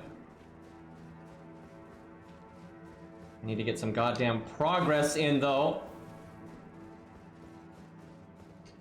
I'll fight this guy, but here's the trick. If I run while I'm invaded, I can't be invaded again, right? So do the travel time while you have an invader in your world. Wait, that's the wrong way though. But dude, that's the big brain play, man. Because if I kill this guy and I start running, I'll just get invaded like 5 more times. Yeah, I gotta go. Oh, fucking Christ. Okay, we'll fight this guy. I don't want to waste that much of his time because that is a long way I have to go. Oh, right. This guy needs to use mobs. Oh my god, I forgot to put blues on. Sir, please use mobs. No, don't stand here and fight. You need the mobs, sir. I'll let you go to Margit. You can go to Margit. Margit's like right there. I'll fight you in Margit, absolutely. My guy, don't be brave. Whatever your parents told you about being brave, just completely forget it. It's not worth it. Look, this guy's a Moonveil user, for God's sakes. Okay, there's another red. Okay, there's another red. That's not so bad. Well.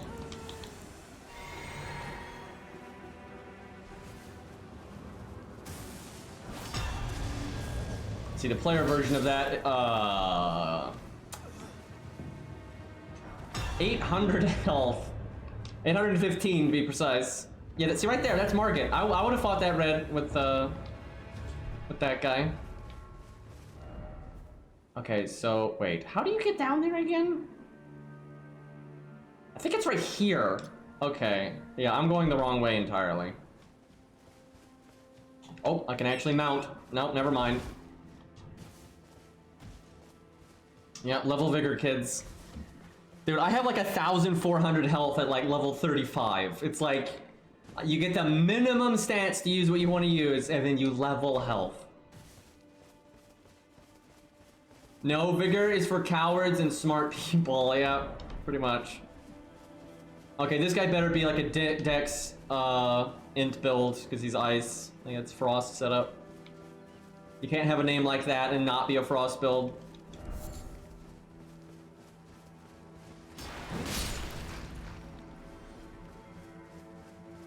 I really have to prioritize the PvE though, because you'll just never stop fighting otherwise.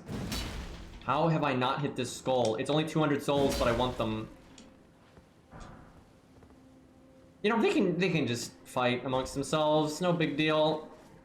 I'm sure the red will win. I cannot imagine though letting a red and a blue go at it and the blue wins. I just don't see that happening. Like the few times I've seen that happen, the red always wins, but you never know. There are good blues out there, and there are shitty reds. But I think on average, reds are normally a lot better. Okay, now there's 2 reds, so...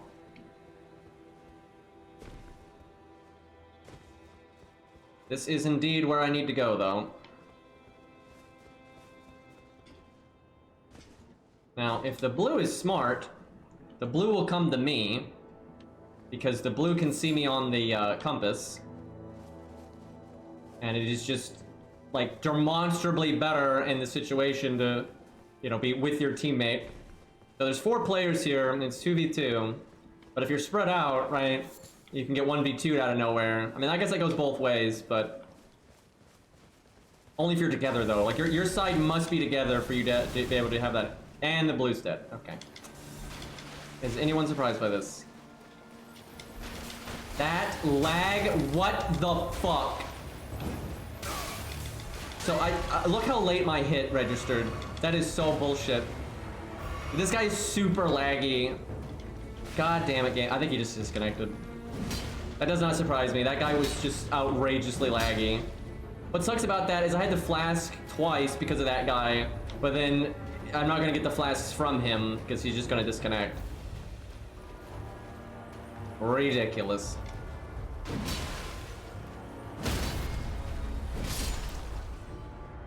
Did he just move again? I don't think so.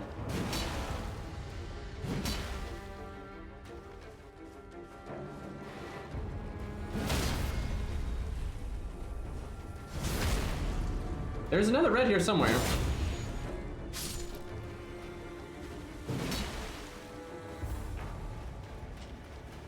How you get a headache is locking onto those guys.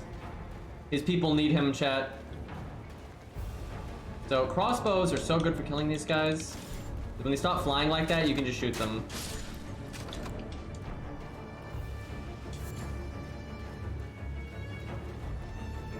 Okay.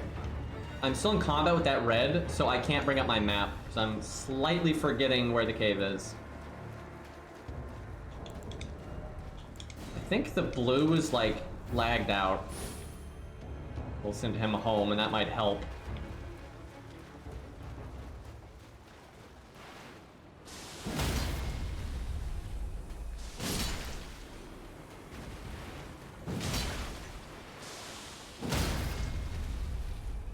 If I don't charge one of the swings, he's getting higher, chat.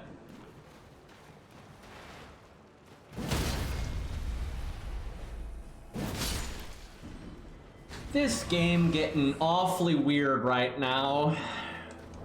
Got a flashback from killing those mobs, that's big. Fuck, that was like really good opportunity there. These are gonna be so much harder to kill if I don't have my horse.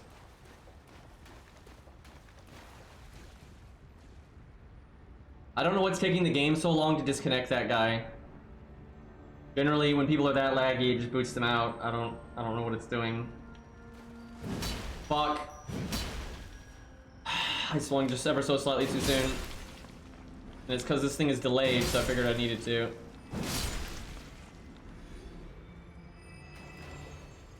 I don't... Whatever weapon art this is, I already have it.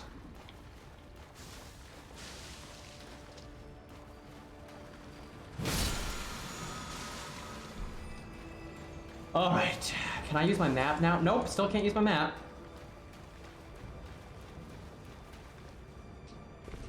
This is where if you kill a field boss, it'll like forcibly kick everyone out, but I don't want to do that.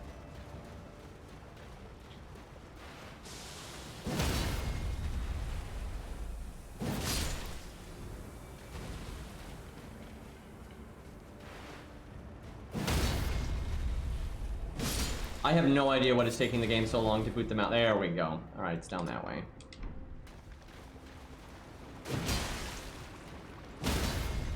Yeah, I don't think I've ever seen it take the game this long to boot them out. I think it's just crazy bugged. General Rodon, yeah, he's getting gravitied.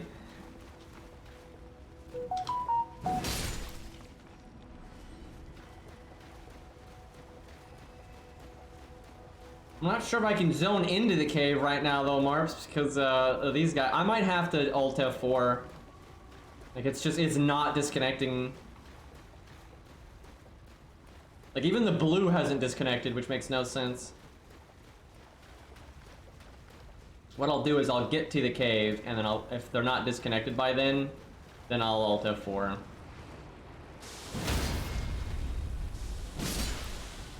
Okay, so I can charge R2 and then R1.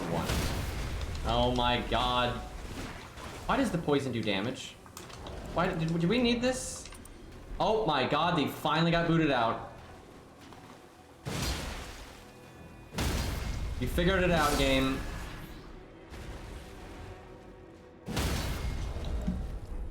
Okay, I need to put my crit thing on. That'll get me health back way faster. Okay, not on that one though.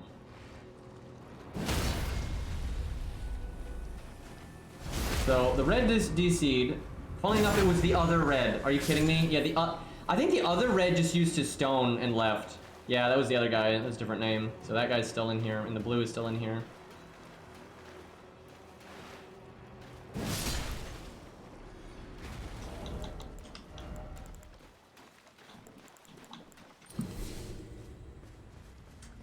Okay. We were having such good action, and then this happened. Alright, let me just Alt F4, because... this is so silly. Because, like, even the blue is still technically here. Which is weird.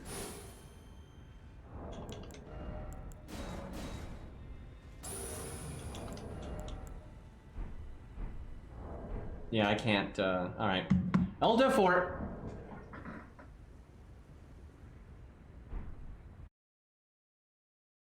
Little silly.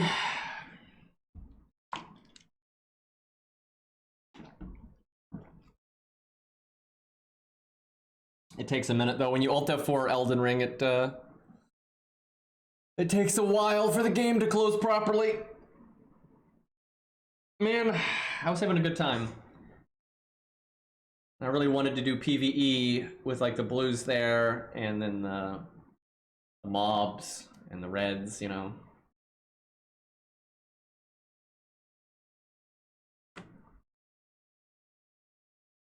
Okay, Elden Ring has finally closed.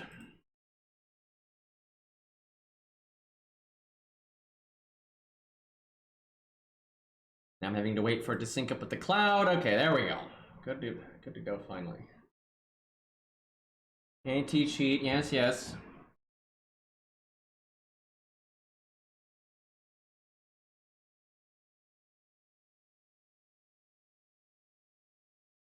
We're back in. Alright, yeah, if chat wants to invade me, this cave is a good time to do it. Because you'll...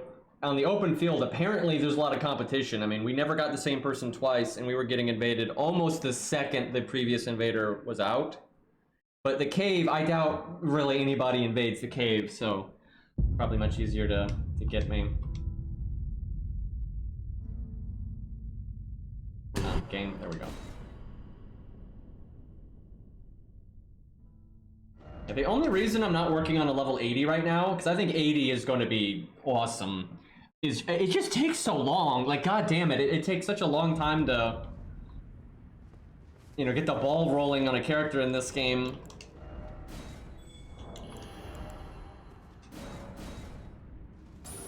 Man, I'm way too nice to invaders, though. Like, I'm not even using a fucking rune arc, dude. And look how many rune arcs I got.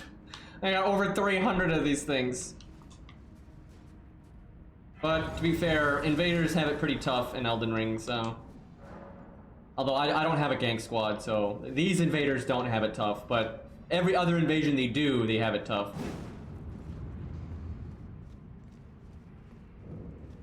Alright. I'm not being invaded yet. Fuck. Too slow on that swing for that to work the way I wanted it to.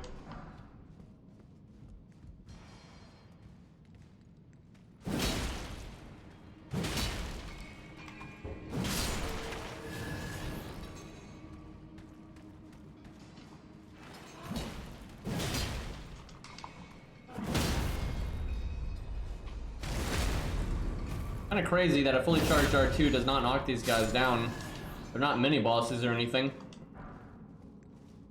Yeah, I think this cave gives +3 and +4, and the drop +5's in here.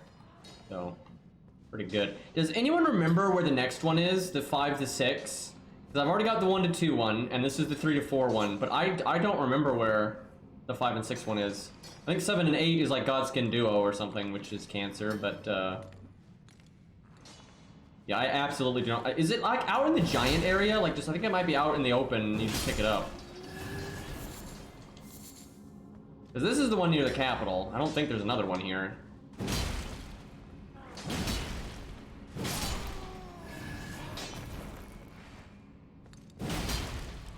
It looks like no one invades in here, because we were getting invaded like candy outside, but not a soul in here. Yeah, I thought it was like early in the snow area.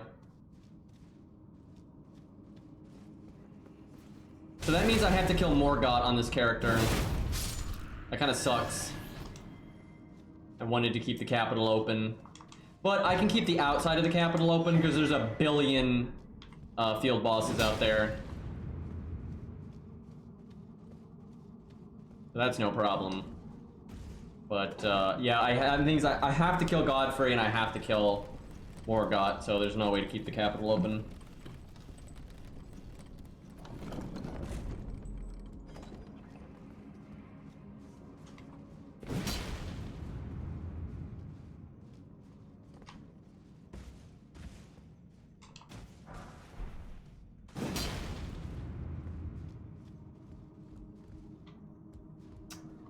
I think there's some like traps in here or something.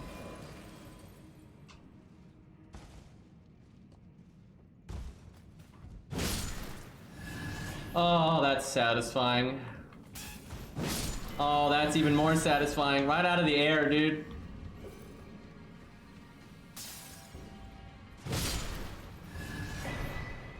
The running attack on this looks really cool, but it's not very practical in PvP because it's so telegraphed.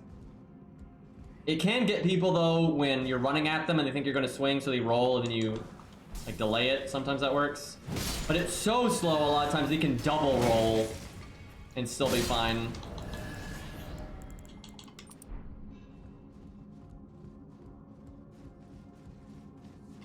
Are you getting other hosts, Marps? Because you might be slightly too high to get me, and that could be the problem.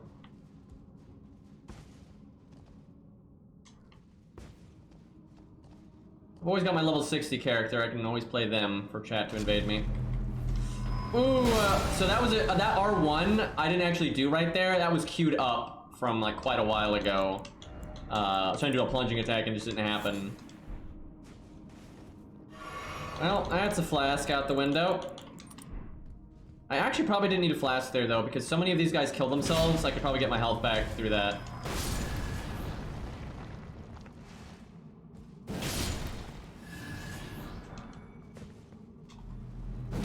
Oh, fuck. Okay, you know what? We'll just let them blow up.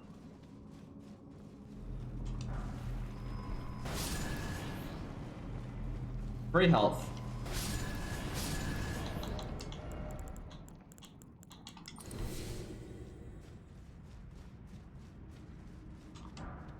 I don't actually need to kill the boss in here.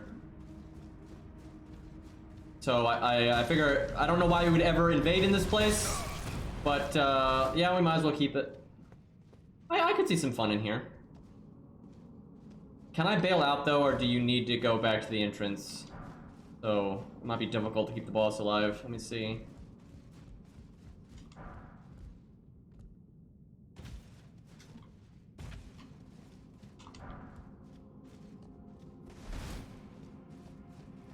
Crap. I'm not sure there's a good way back out. And you can't teleport, so I'd have to use that one item and lose all my souls, or I have to kill the boss. Or, you know, die. I could use, okay, I could use a Ring of Sacrifice and die. But I think there's a finite amount of Ring of Sacrifices per playthrough. But that's probably the best way to keep this boss alive. I have a crap load of Ring of Sacrifices in my bottomless box, though, so it's not a big deal. I was actually trying to die there, and I fucked it up. Why am I alive right now? Alright, here we go. That's the ticket.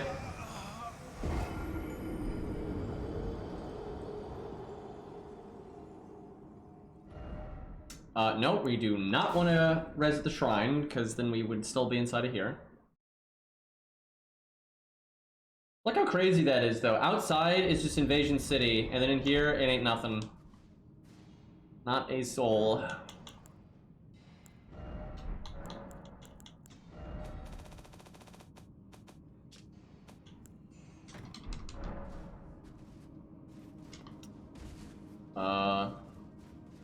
This way?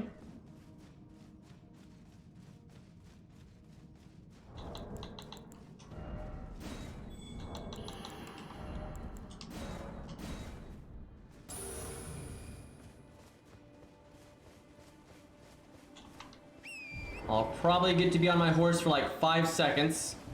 Yep, there it is.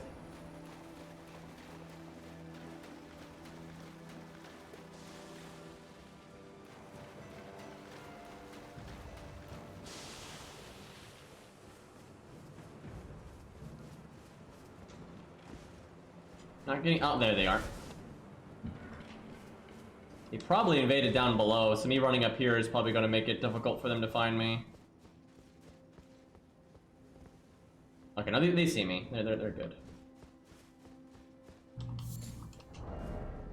I would love these guys to, like when the blue spawns, to go to Margit and then fight. The problem isn't another red will spawn, because that's the dream. It's like 2v1, but then they have the boss with them. But if it's 2v2 and they have the boss with them, you're probably not going to really engage the boss much.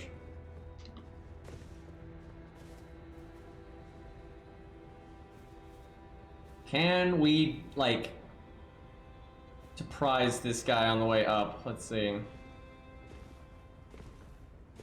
Not really. Thought he'd go the other way. Look, Moonveil.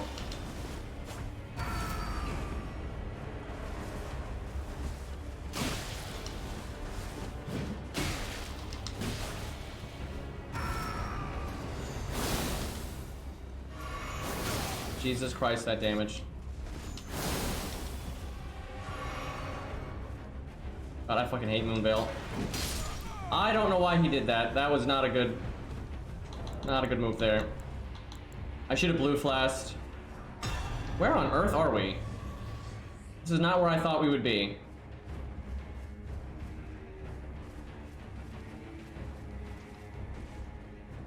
He should have just healed. He was trying to a bloody finger to get away to heal, I think, but the heal is faster than the bloody finger, so. Okay, there's another red. Really didn't want to flask here, but might have to. This is super greedy what I'm doing right now. Really, game? Nice range on that move.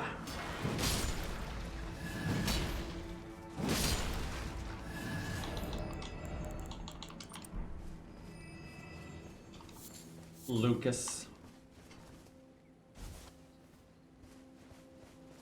Oh, here he is. Hey!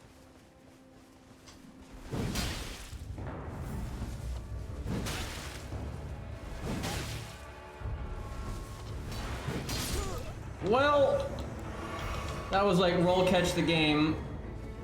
Blue really helped out there. Alright, let me get like my map. How am I in combat? Like the red is dead and gone. Okay, I need to go that way.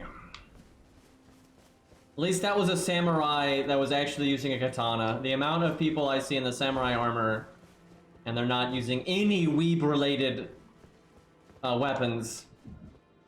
Because they got a few that aren't katanas.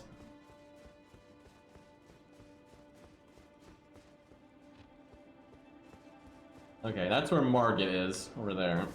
A different blue just spawned, even though that is so stupid. The red died so long ago, and it spawned a second blue there. Also, I've noticed, this is really dumb, and this is like a problem. Wow, you can just straight up see them on the map. This is such a problem with Elden Ring, because they made the player limit 4. Okay, so what can happen is you're the host, so you're taking up one slot. You get invaded, and that's another slot. And then it's random if the next slot goes to a red or a blue. So that makes no sense, right? Like, so the red can invade, and then a fellow red can help them out, or another blue can come in, and now they're super screwed, right? Like, it makes no sense. Like, the next player right now could be a blue or a red. There's like no guarantee. Also, good job, blue. Why is that a backstab? Like, I just got... I think that guy's hacking. Oh no, there was another guy. Wait, what? I have no idea. Honest, I could not tell you what just happened. I have no idea. I didn't even see an invasion message, and I didn't see an animation, so I don't know what that was. That was pretty sus though. There's not a lot that would one-shot you like that. It's a new glitch. Well, that explains that. Dude, why is Elden Ring so glitchy? Like, oh my god. It's insane. Yeah, what's the deal? Is there just some like broken thing that you can't see and it one-shots people? Like it does. Is there like a way to get the swords, like their animation not to play? Is that what it is? And you do some like build where they do insane damage or something? But yeah, I didn't even see an invasion message for that guy, so I'm really confused. And yeah, I just died to nothing. Oh, excuse me, Margaret. We'll save you for the invaders. Because they don't have any mobs out here, so I think it's kind of fair to just keep Margaret. The bad thing is if you kill Margaret, he doesn't come back, so...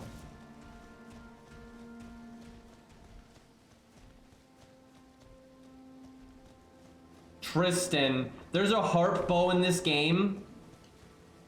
Don't let me down. I'll settle for now he might just be pulling from regular Tristan, right? So, but yeah, there is a harp bow in the game. Is that the invader?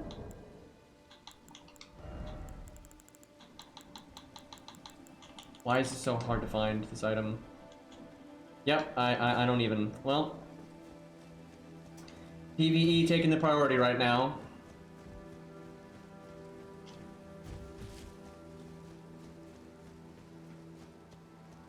The thing is, it's not about the damage. Like, I died to no animation. No spell effect went off, no sound effect played. There's nothing happened. I just died from 100% life to just death. I'm trying to think if I actually need anything up here. There's a merchant. Like here? Yeah, I should probably go there.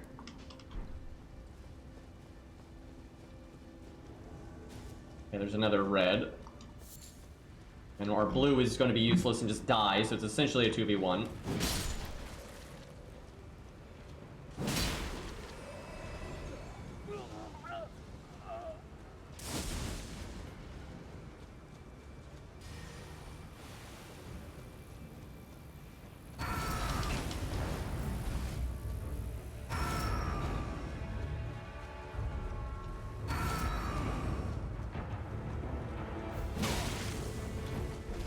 Damn, that mob is in a really bad spot for me. Yeah, you can just free cast now. Wow, the blue beat the red. I'm shocked. You don't see that every day.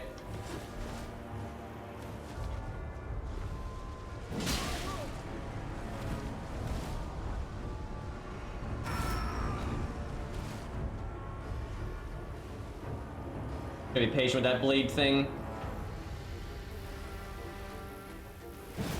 That is so bullshit. That is so bullshit. Of course you use Scarlet Rot Dragon with that build, but I've actually got anti-Scarlet Rot items on me right now, so... Dude, this fucking mob.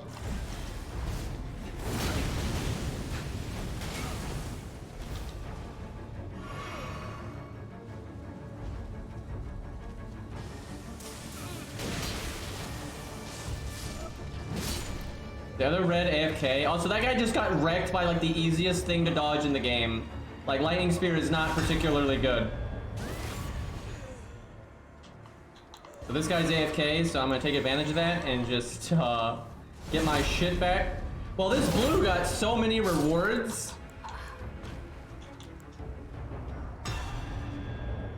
Like that blue just got like 3 invasion rewards there. I cannot believe that red just died to lightning spear spam. Like, are you kidding me? But I mean, I think I would have killed him immediately if the mob wasn't there. So when I was on the mob, that means the blue is free to attack him, so I don't think that guy had any idea how to 1v1. Which is rare to see from a red, but that did seem to be the case.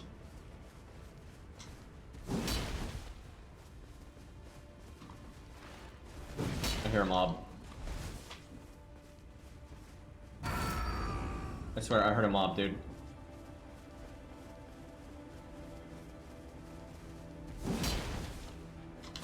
Ah, that's what he was doing. I was wondering why he was playing that way, but he was trying to get me to do something and then do that.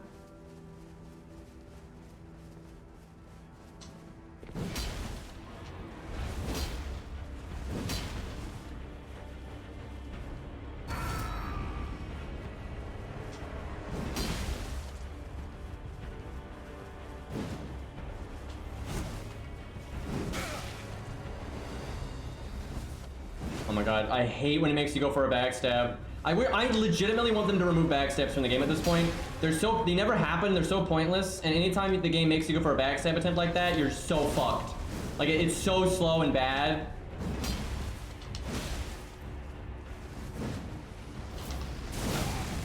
Okay, rolling into that didn't really work. I was trying to go behind him, but I got stuck on him.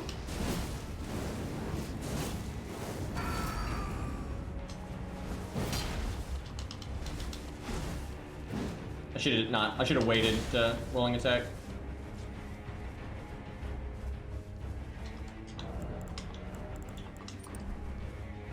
Okay, there's 2 reds now.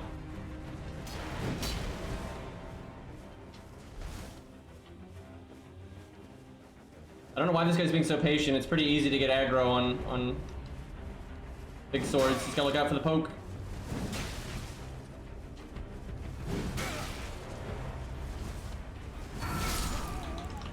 Yeah, I don't know what that guy was doing. That was weird.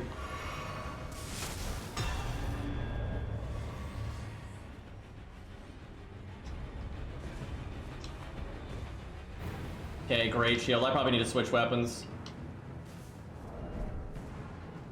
I'm like never gonna get through that with this thing. Why is this guy running? I don't even have a teammate with me right now. And I actually think the weapon matchup, okay, I'm just gonna go back to what I was doing then. Anyway, you know, we'll do this, that way no new people get in.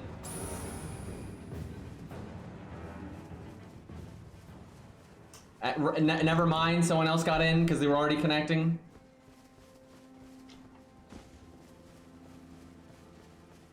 That's weird. I really think Great Shield Halberd has like a huge advantage there, so I don't know why he ran off. Maybe he saw the blue.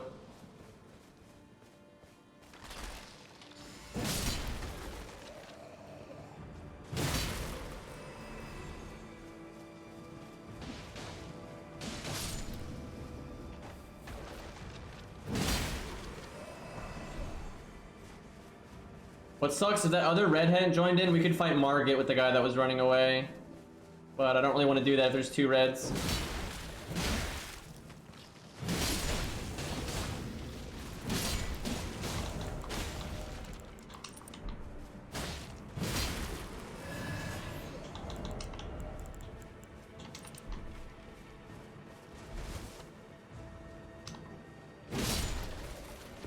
That guy was so greedy for that.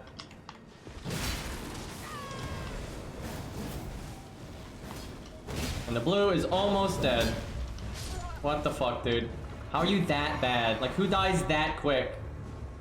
And the guy he's fighting isn't even aggro. Like, he'll be now, but like, what the fuck? Okay, I might want to switch weapons here. Maybe Pike.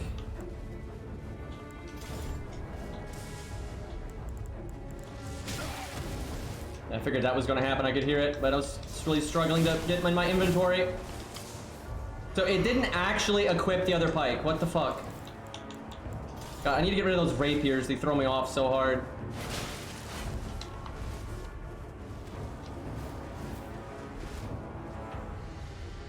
God, fucking useless blue, dude. That is so frustrating. Like, we didn't even fight. Like, that wasn't even a 2v2. That was just a guy instantly dying and now it's 2v1. Like, fucking ridiculous.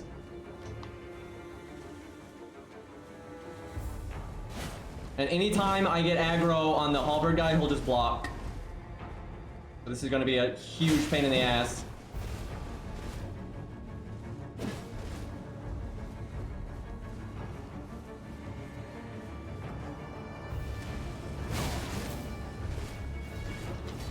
God, that is such a bad weapon art, except for like that exact circumstance where it's a really thin area.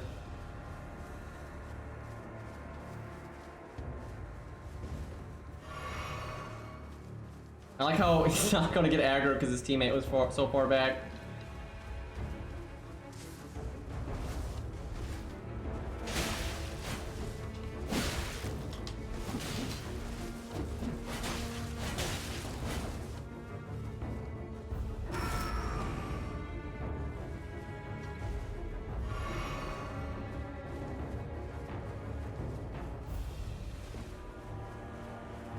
Like how it'll spawn in reds like every fucking second, but now there's just no other blues. Like, and these guys suck. Like they're not particularly good. They're just like mashing running attack. And they don't even know how to get aggressive when they have the numbers. Like, they can't even deal with turn and burn.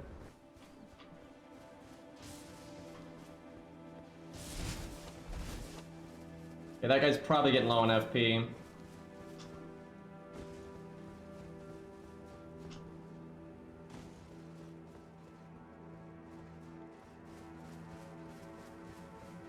There's really, no matter like how bad you are at the game, you should almost never die that fast because you should just roll out. That's what gets people killed immediately, is they get smacked and they don't roll. And they just die like that, because generally, you know, you should have enough health not to get one shot. And then, you know, if they're just mashing, that's not going to kill you. Look at this. This guy won't fight 1v1. The other guy's too far back, and so now he's just back. Look at this. Like, pathetic. Dude, that's so pathetic. Like, and what's so stupid is invaders almost never get to invade a solo host. That never happens, right? They always have to invade, like, 1v3. And they get a single host, and that guy's like, nope, not even gonna fight 1v1. Like, my teammate's not here, so I'm out. That's just fucking pathetic, dude. Just need a blue that doesn't die in 2 seconds. Oh my god, that guy, like, lagged out for a second there, so I thought he was running attacking.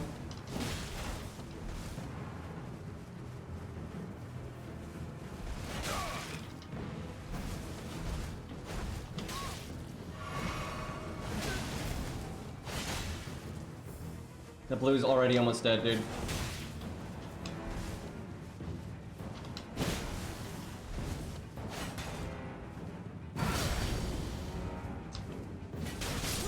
I want to, like, you're fucking unlocking and running backwards when you have a great shield, right? Like, use your great shield, you dumb fuck. Like, there's no world where I should be able to kill that guy that easy when he has a great shield, but he just kept turning around and I kept hitting him in the back.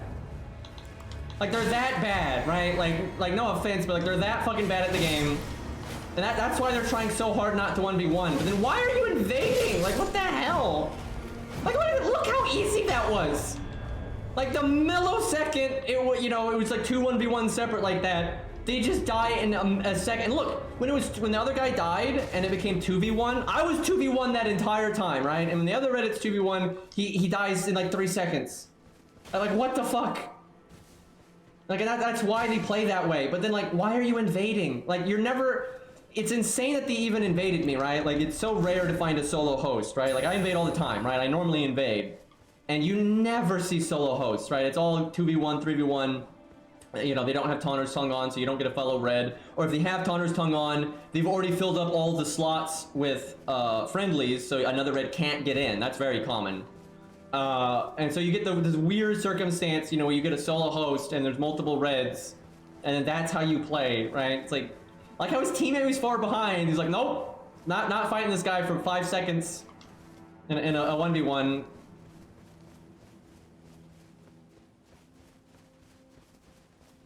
God, that was so just silly, dude. Yeah, level vigor. Yeah, if you don't want to get one shot, level vigor. When you get hit, roll. And then, you know, if you think they're going for a roll catch, then you think about delaying your roll or whatever. But so many people, they just get smacked and then they just don't roll and they just get smacked again. Where's the, there he is. Got some green on him. Good guy. Okay, I already got most of this stuff. Oh, he sells an infinite amount of those fingers, so if you don't have the invasion item, you can get an unlimited amount of those, so that's kind of cool. I don't know what half of these do.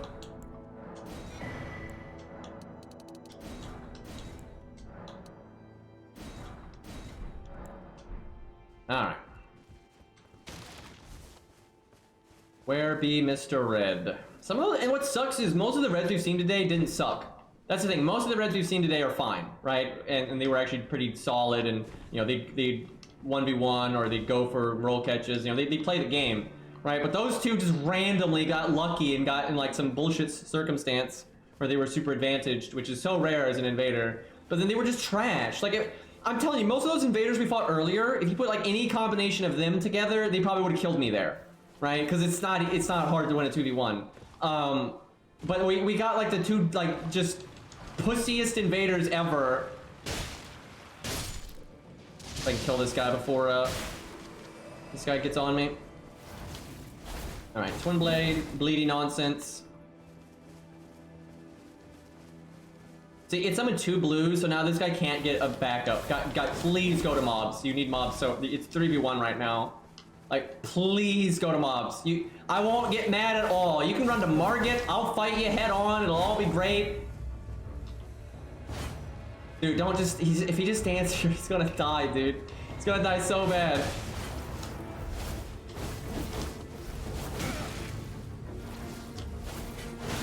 He's just spamming a weapon art here. My guy, like, mobs. Go, Margit's here. The other boss is here. There's so many bosses alive in the zone right now. No, don't just spam your... He's so dead. Oh, God. You know what? I'm gonna stay out of it. Okay, that guy's staying out of it. No, don't, dude. What are you doing? I don't need health. Go kill the red. I feel bad. I'm gonna stay out of this. Like, this is just cruelty. I don't know what this blue is doing. Like, go. Well, it doesn't even matter. Feels bad. Look at this guy though. That's a capping guy right there. Dude, that red, he had all that time. He knew there was 3 people. He had all that time to like reposition, and he's just smashing his weapon art. Sadness, dude. That could have been so much fun if that guy had just gone to a boss and we got to fight him with the boss. That would have been super cool. Like, he could have gone this way and gone to the giants and then the super tree sentinel, right? He could have gone this way. There's a boss in here. He could have gone down that way to Margit, right? He had all kinds of options, but no. I swear it's because most hosts just refuse to fight mobs and invaders. They won't have it, right? So a lot of invaders, I don't think they don't even try to use the mobs.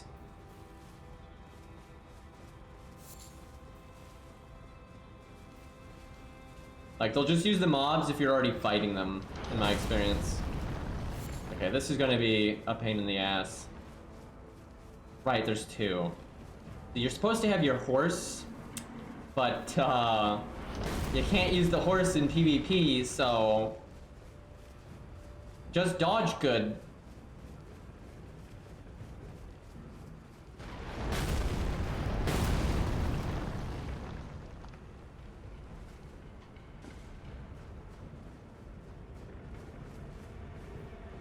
That doesn't work, I don't think. Yeah, I don't think height like that really matters, but there's big shock waves.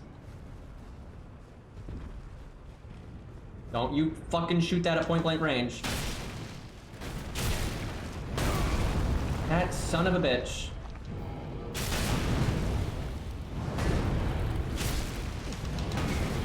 What? Oh, it's that bug.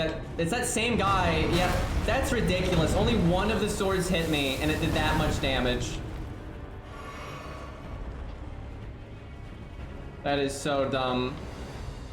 Yeah, that's like same guy. If I'd known it was that guy, I wouldn't have fought the mobs. I just figured most of the invaders could use the help, but not this fucker. And now I'm like out of flasks just from the mobs shooting me a million times.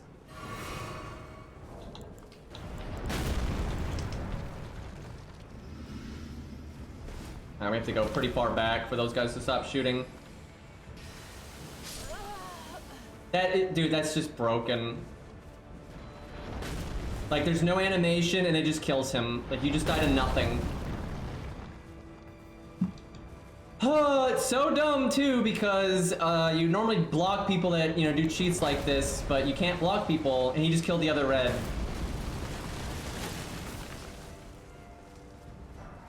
Yeah, I don't think there's any... we'll just try to dodge randomly and hopefully it misses us. I see, he's parrying his own thing. It's the... I know what he's spell parrying his own stuff and getting those swords, and that's what's doing way too much damage. So that's what's going on.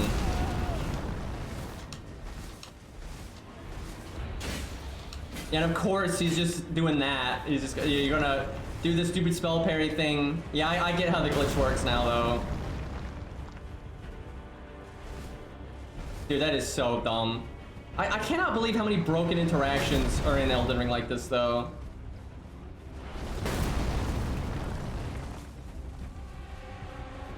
I think I need to use bleed on this guy.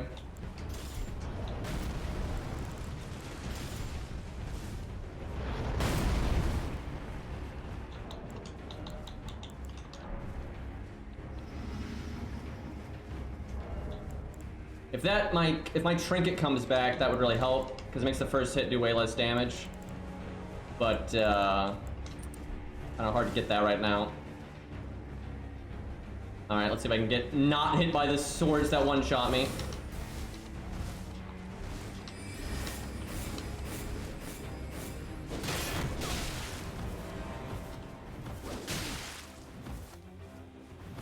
Oh, if I had Beast Roar right now, he'd be fucked. I've actually got it, I think, on my offhand.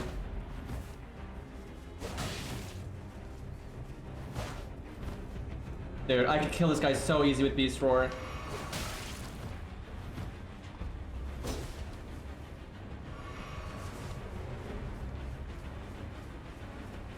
He's just gonna run away because he can't fight head on at all. He needs his stupid glitch. I probably got more endurance than him though. Yeah, I do.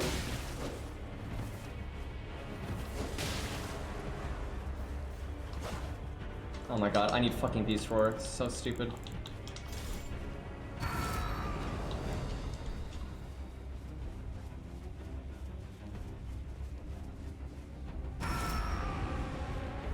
Yeah, he's got the thing now.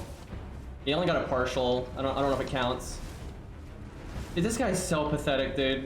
Like, you're just doing a dumb exploit that one-shots people, and then you just run away like a bitch.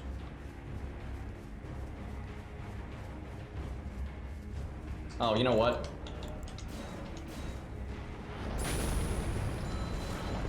Yeah, he's doing it right now. So yeah, he just spell. That's so dumb. You spell parry yourself, and then it one-shots people.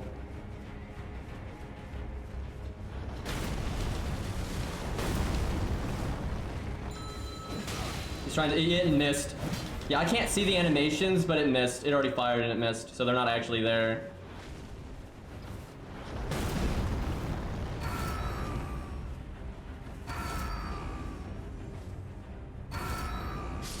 Fucking pathetic, dude.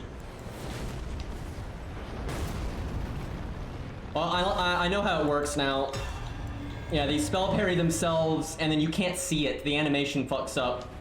That's why the swords are hovering there, is because it's not playing the animation, but it actually happens, right? Like, the swords do fire off like normal. And, so like, on his screen, he probably sees it. It's just on my screen, you can't see it. Dude, this player base... Like, they fix one absurd glitch. Like, why? Like, it's one thing to like discover it, but like, who goes around invading over and over like that? That's what that guy was doing. He was just invading, doing that over and over again. I'm so glad I just killed that guy, and I'm also glad that I figured out how the glitch works. Like, I know I get it now, so I can combat it a lot better. And that guy sucked. Oh my god, he had no idea how to like do anything other than the glitch. Oh my god, will you stop? Oh my god, his bow almost knocked me off as he moved it.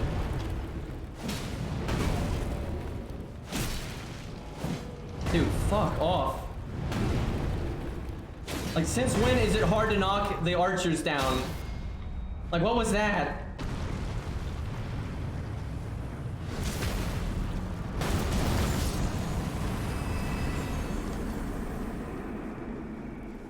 So what was killing everybody is if you, I don't know how to explain this, but when you spell parry something,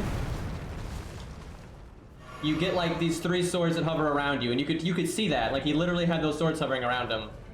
And normally, you know, those will like fire off, and you can see them coming at you, and you can dodge them. But if there's some bullshit interaction where if you cast your own spell and spell parry yourself, that it's not playing the animation, right? I can't see the swords coming at me, and for some reason they do outrageous damage and they just one-shot people. But it's just a glitch. It's not supposed to work that way. Like, normally that's not what it looks like. It's just, it's glitched out. I don't think they do. I think they only do 3,000 damage if they all hit you, because I got hit by one earlier when I was fighting the mob, and it almost one-shot me, but it didn't quite. Like, it got super close to one-shotting me, but I barely lived. But I think only one of them hit me, or maybe two, but I don't think all three of them hit me. But yeah, it's fucking stupid. Like, not only is it broken and it's just randomly doing way more damage than it's supposed to, but you can't see the animation. But once I figured that out, that guy was screwed, right? Because as I approached him, I could just roll spam and he couldn't do anything. I like how his backup plan was just block and poke with the rapier, dude. Okay, I don't want to kill this guy though. Well, actually, no, I have to kill this guy. Because,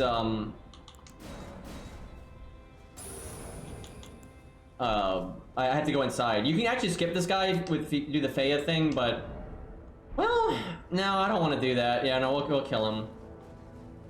But I need to get inside the capital, so. And unfortunately, I need to kill Morgott.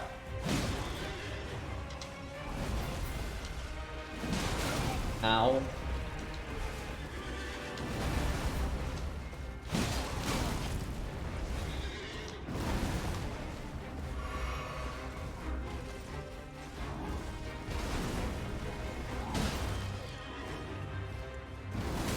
That is so bullshit, dude. Like, they know you're gonna like, oh yeah, that's not gonna hit me now, because I have so much time to move out of it. And then, oh, but it's got a much bigger shockwave than all the other ones. Like, that's just Elden Ring in a nutshell right there.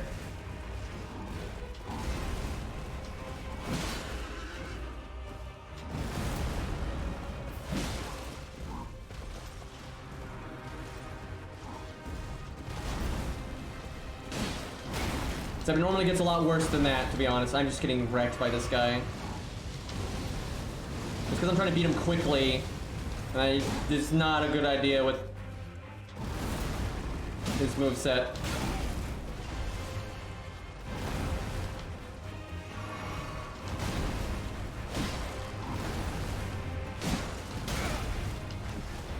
I really wish I didn't hate Elden Ring boss design, but I absolutely hate it. It's terrible. Like, it's my least favorite in the entire series, and it's so frustrating to like everything else about the game. And like, I love Dark Souls 3 bosses, you know, Medeir's awesome, Gale's awesome, Soul of Cinder, all that, but I hate Elden Ring boss design. It's just so dumb. Even, okay, Dark Souls 2 is like the opposite problem, because most of the bosses are so boring, it's just awful. Like, they're slow, useless, and shit. And that's really bad too, for the opposite reason. But then Dark Souls 2 though does have, you know, like the DLC bosses, which are really good, right? There's a few bosses in Elden Ring that are fine. You know, I like Margit and Godric and Godfrey, you know, they're fun bosses, but they're not that good, and they don't make up for how everything else in the game is just... I don't feel like I'm even playing Dark Souls. I feel like I'm playing this, like, arbitrary memorization game. That's what it always feels like when I'm playing bosses in Elden Ring. There's nothing intuitive about it. There's nothing intuitive about bosses' swing timings. You don't dodge anything in an intuitive way. It's all about just memorizing some bullshit pattern that makes no sense, and all the animations are like a trick. Right? That's Elden Ring, and it's awful. I don't find it fun in the slightest.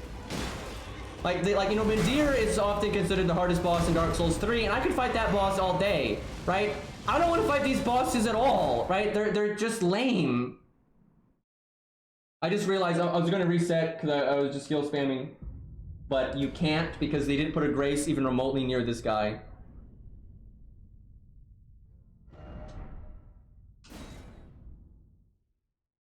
But yeah, it's like, I don't even know how to feel about Elden Ring because of it. It's like, on the one hand, you know, I was so worried that Elden Ring would have like terrible open world design, and it doesn't. It's got great open world design, right? Look at this. There's no, that's so fucking stupid.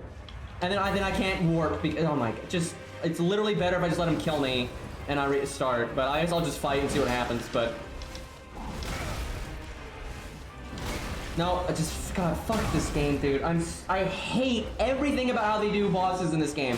Because every attack, it's just like, oh, it's lingering. I'm not actually swinging. And then it just comes out like a bullet. And there's no travel time on the attack. So you just have to memorize, you know, just some bullshit timing. I don't, like, I know what to do to beat these bosses. I know you just need to pay attention and start memorizing it. But I don't want to do that. That's not fun. I don't want to sit down and play Simon Says with a fucking boss fight. And that's every goddamn boss in this game, dude. Like, it's and then you have a fucking Godskin duo, which that's, you know, their moveset's actually kind of fair when you fight them alone, but then, they're so not even remotely designed to be fought in together that it's just trash. It's like they just constantly do frame traps that you couldn't possibly dodge, so you basically have to cheese them.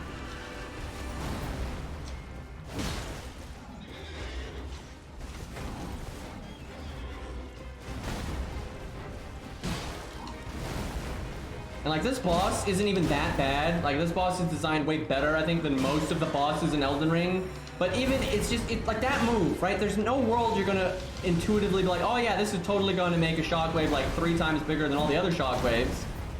And so like, oh, he's gonna miss. But then, oh no, he doesn't miss, because he can't miss with this attack, because we just made it have the world's biggest hitbox. It's like everything they do with the telegraphing in Elden Ring does not match what actually happens with the attack. And they do that on purpose. And they're doing it to make the game harder, but like, that's bullshit. And there are, like I said, a few bosses that I like, but the few bosses I like aren't really hard enough for me to, like, I don't like them as much as Midir or Gale or Pontiff or, you know, stuff like that. Or you know, Manus, you know, or Torius, that's the one?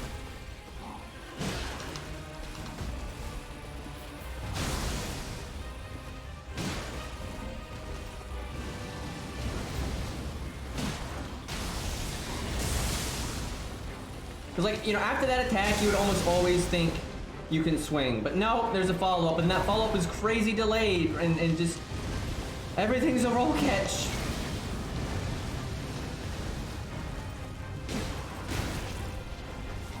Almost died right there.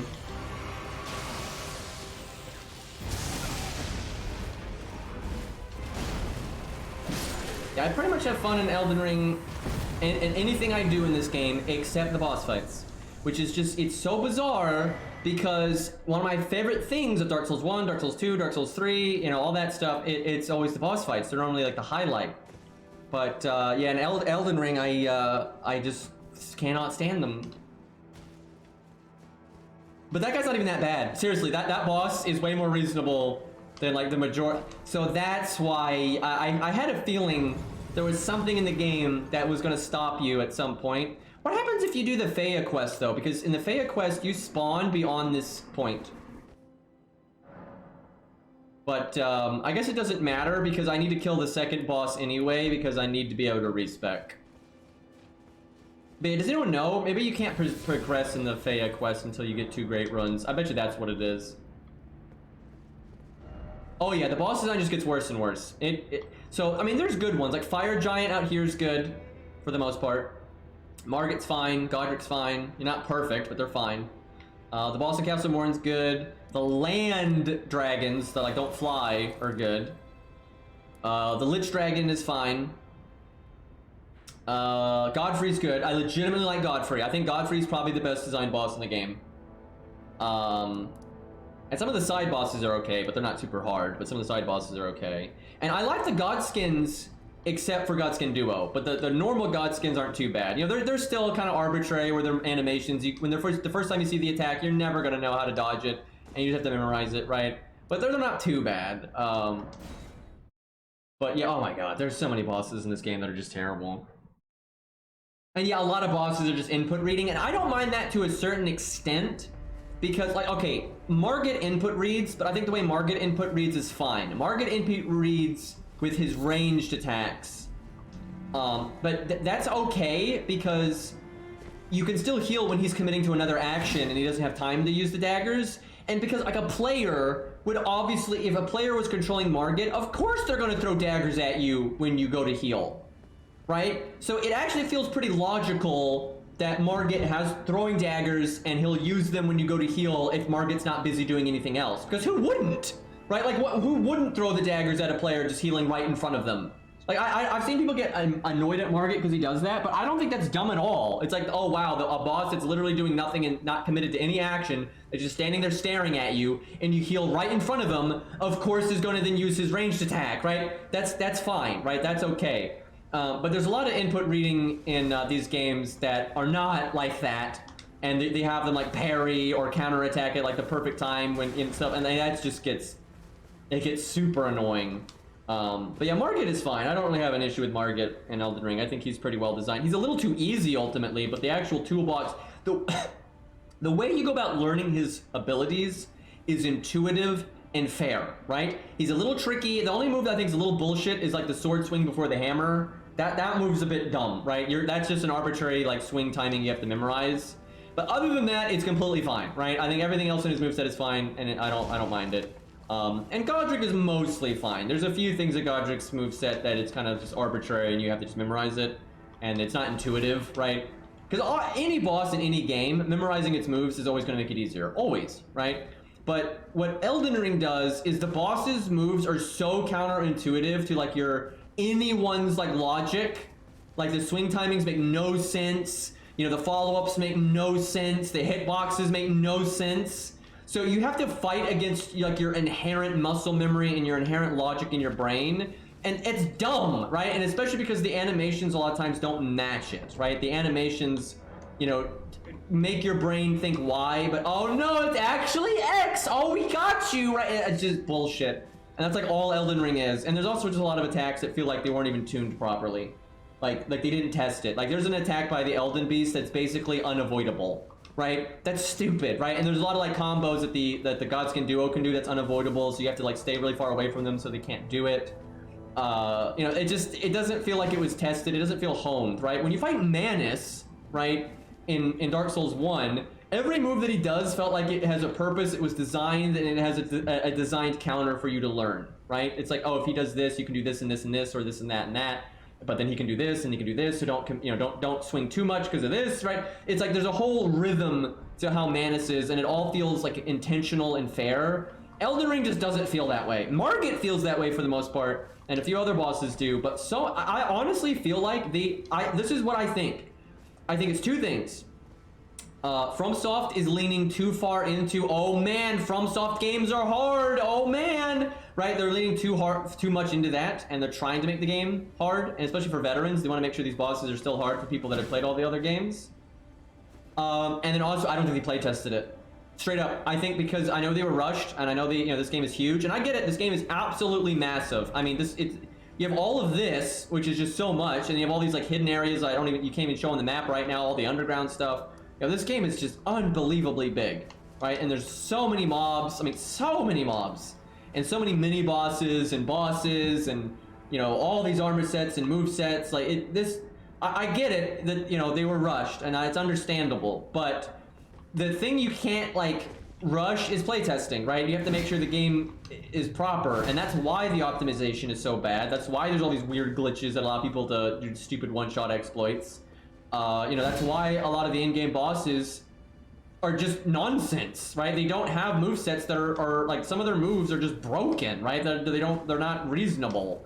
And I just don't think they play tested it. Like straight up, I don't buy for a second Godskin Duo was play tested. I don't. Like that boss is not reasonable. It is not. You must cheese that boss. And I've seen players that like their whole shtick is like fighting bosses in the most reasonable, like skillful way possible. Level 1. They don't upgrade their weapons, so they can't like burn the bosses down really fast.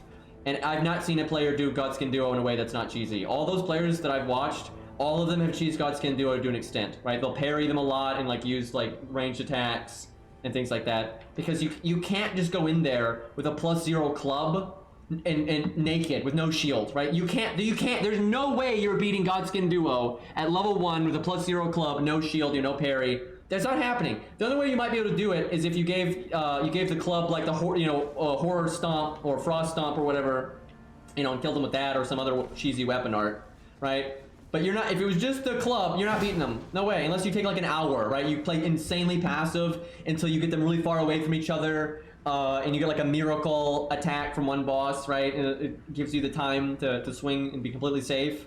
Because if you're doing low damage. What happens with Godskin Duo a lot is you'll be like, I'm pretty sure I can get away with hitting them here. But because of the way the other boss is, maybe not. But you swing, and maybe 80% of the time, you'll hit them there, and you won't get hit yourself, and it's fine, right? But every once in a while, just because there's so many, so much bullshit when there's two bosses, you'll get hit. And when you have a +0 weapon and you don't have a lot of health, if you get caught like that one time, you lose. And so you can't swing there, ever. Because if you keep doing it, that 20% is going to come up. And because of that, there's basically no way to fight Godskin Duo, you know, without, you know, being a bit bullshit. Yeah, I think they playtested the beginning stuff a lot more, and that's why the beginning stuff is a lot better. And they probably playtested some of it a little bit, but I do not think they sat down and like really playtested most of Elden Ring. Like I don't. I would not believe it if he said it. I just think it's PR bullshit because there is such a difference between how a lot of the bosses like in the previous games are compared to how they are in this game, right? They just feel so much sloppier in this game. Like when I look at Melania, whatever her name is, like almost all of her moveset is good and reasonable, and it's actually fun to fight, but then the flurry attack ruins everything. And it's not because the flurry attack kills you, it's because the flurry attack makes you have to space it out in a certain way that you no longer get to interact with her other moves because you have to stay back a bit more, right? And the only ways you can like make up for that is using like, you know, Bloodhound Step and, you know, shit like that. So we were getting invaded non-stop and now we're not. I'm a little worried that killing that boss fucked it up. There's plenty of field bosses alive, but I don't know if I have to like actually activate them. Yeah, we were getting invaded like crazy and now we're not getting invaded at all. So maybe I shouldn't have killed that guy. Actually, most of the field bosses are actually outside. I'm not sure there are any field bosses in here. Yeah, oh shit, I don't think I can be invaded in here anymore. But I think I can be invaded out here. Huh. But yeah, I'm not sure there are any field bosses in there. Because I know there's a field knight cavalry on the road. There's a field boss here. There's field bosses here. And there's a field boss here. But that all counts on the outside of the wall. Like the invaders will invade in this area. Oh yeah, there's another field boss right here too, right in front of the tomb.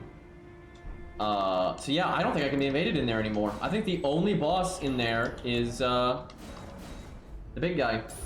So I should not have killed him. There's a Deathrite bird. Okay, you might have to actually be at nighttime for that to count though. I should try that though. I should go nighttime, aggro that, and then see if I start getting invaded again. Because that's weird that we went from being invaded non-stop to just like... Of course he has some other follow-up on that attack there.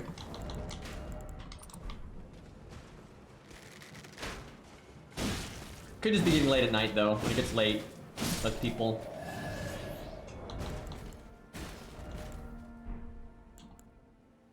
Alright, we'll use the halberd a bit just to mix it up. Unfortunately, I don't have full health this second.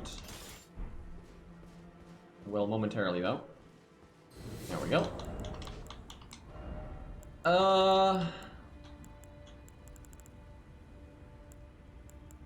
This doesn't do a whole lot, but because it's nerfed in PvP, it only gives you 5% more armor instead of 20%. Which honestly, I don't think it needs to be that way. With how, oh fuck, I still had blues on. God damn it. Well, there can be another red then, so fair enough. Anyway, oh, he's doing the glitch. Yep, thankfully I just dodged it. Yeah, thankfully I noticed he was doing the glitch.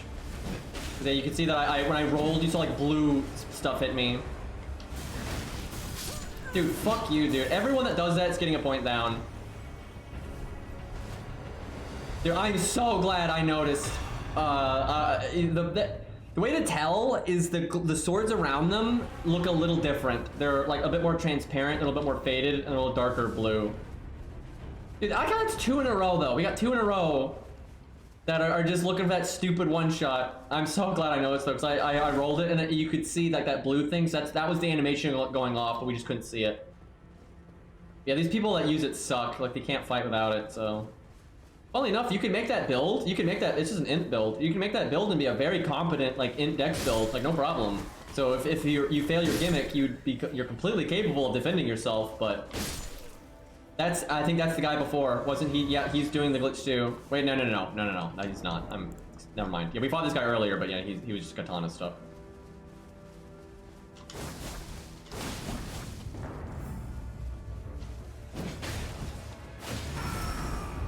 Does he have a parry thing? I can't tell. I just got message, but yeah, he has a parry thing. So he's gonna try to parry my running attack.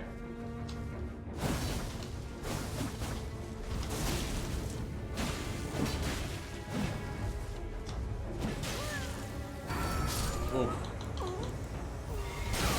Oh my god. Hey, that is that guy. That's that. There he is. God, dude. Although maybe he just has the same fashion, because that is probably somewhat common fashion.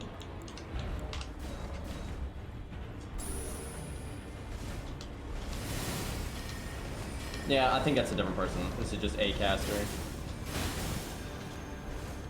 Yeah, it's not even the same fashion. I just saw a hat and, you know, stupid spell shit.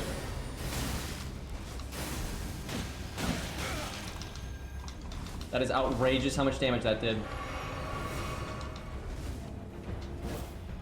Oh, that's the sleep sword.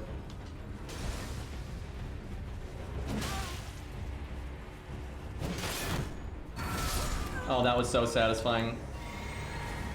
That was so satisfying, guard breaking that guy and killing him with the thing. Alright, I should probably wrap up though, it's getting late. Yeah, I was planning on wrapping up after 1, but I kind of forgot that we still had the thing on. That guy, I don't think won the level vigor. Because that guy was going for like a just insane damage. Okay, I need to turn these fucking blues off, dude. I only want blues on if I'm doing PvE. Because here's the thing, I actually think you're disadvantaged if you have no friend, like no regular phantom. If you get 2 reds in your world and then you have 1 blue, I think you're disadvantaged just because blue sucks so much. Like on paper, you're advantaged because you can't hit each other. But the blues are just terrible. Like, they just have no idea what they're doing. Also, I've noticed a lot of times you get the 2 reds in a lot faster than you get a blue in. Because, like, right there, it was just 2 reds, just right there. Like, boom. And there was no blue for until after the fight was over, right? So, yeah, if you're just going to fight people, you don't want the blues. Like, no way. But if you're going to do PvE, then you kind of need it. Because if you fight 2 reds while fighting a mob, like, no way. Like, that's suicide. Anyway, glass cannon builds can be viable. You have to actually be good at the game. That's the thing. You have to, like, and that guy wasn't too bad because that guy, he kind of knew when to cover himself. That's why he did the weapon art. So if I had an opening to swing, he did the weapon art and try to stop that and things like that. So if you're good at the game, like that guy we just fought would have killed most hosts. Like absolutely, that guy would have killed most hosts. So they can work. They're definitely not my favorite though, because the thing is you can get really big damage and also not die in a hit, right? So I don't think they're really necessary. Like it's not that hard to jar cannon better than glass cannon, because it's not that hard to do big damage. You can do big damage without being a glass cannon, right? So it's not worth it in my opinion. They're kind of fun though. Like the problem is right now that most of the glass cannons are just doing that glitch, which that's not even like supposed to, that's not like a proper mechanical interaction. Like your stats aren't supposed to do that. Anyway, I think we'll wrap up there. We'll do more Elden Ring tomorrow. I don't know what I'm kind of not sure what to work on. I need to sit down and work on a character because I don't have a lot of options right now. This character is in like good enough shape. I need upgrade material and all that to get my other weapons up. But I think I need to get my 60 finished and I need to get a level 80, right? I need to just do that. And what I can do is while working on those characters, we can use Taunter's Tongue and just have lots of PvP. So I think that's what we should aim to do. I just need to figure out what I want at 80, because there's a lot of options in Elden Ring. There's so many crazy weapon setups and whatnot, so I just don't know what I want, right? Because level 80 is probably the level range I'm looking forward to the most, so I need to make sure I pick a weapon setup that I really, really, really like, because I'm probably going to play it a lot. So I just need to figure that out, because there's a lot to pick from in Elden Ring. We'll just have to see. But thank you guys for hanging out, and yeah, we'll be back at it tomorrow, and take care.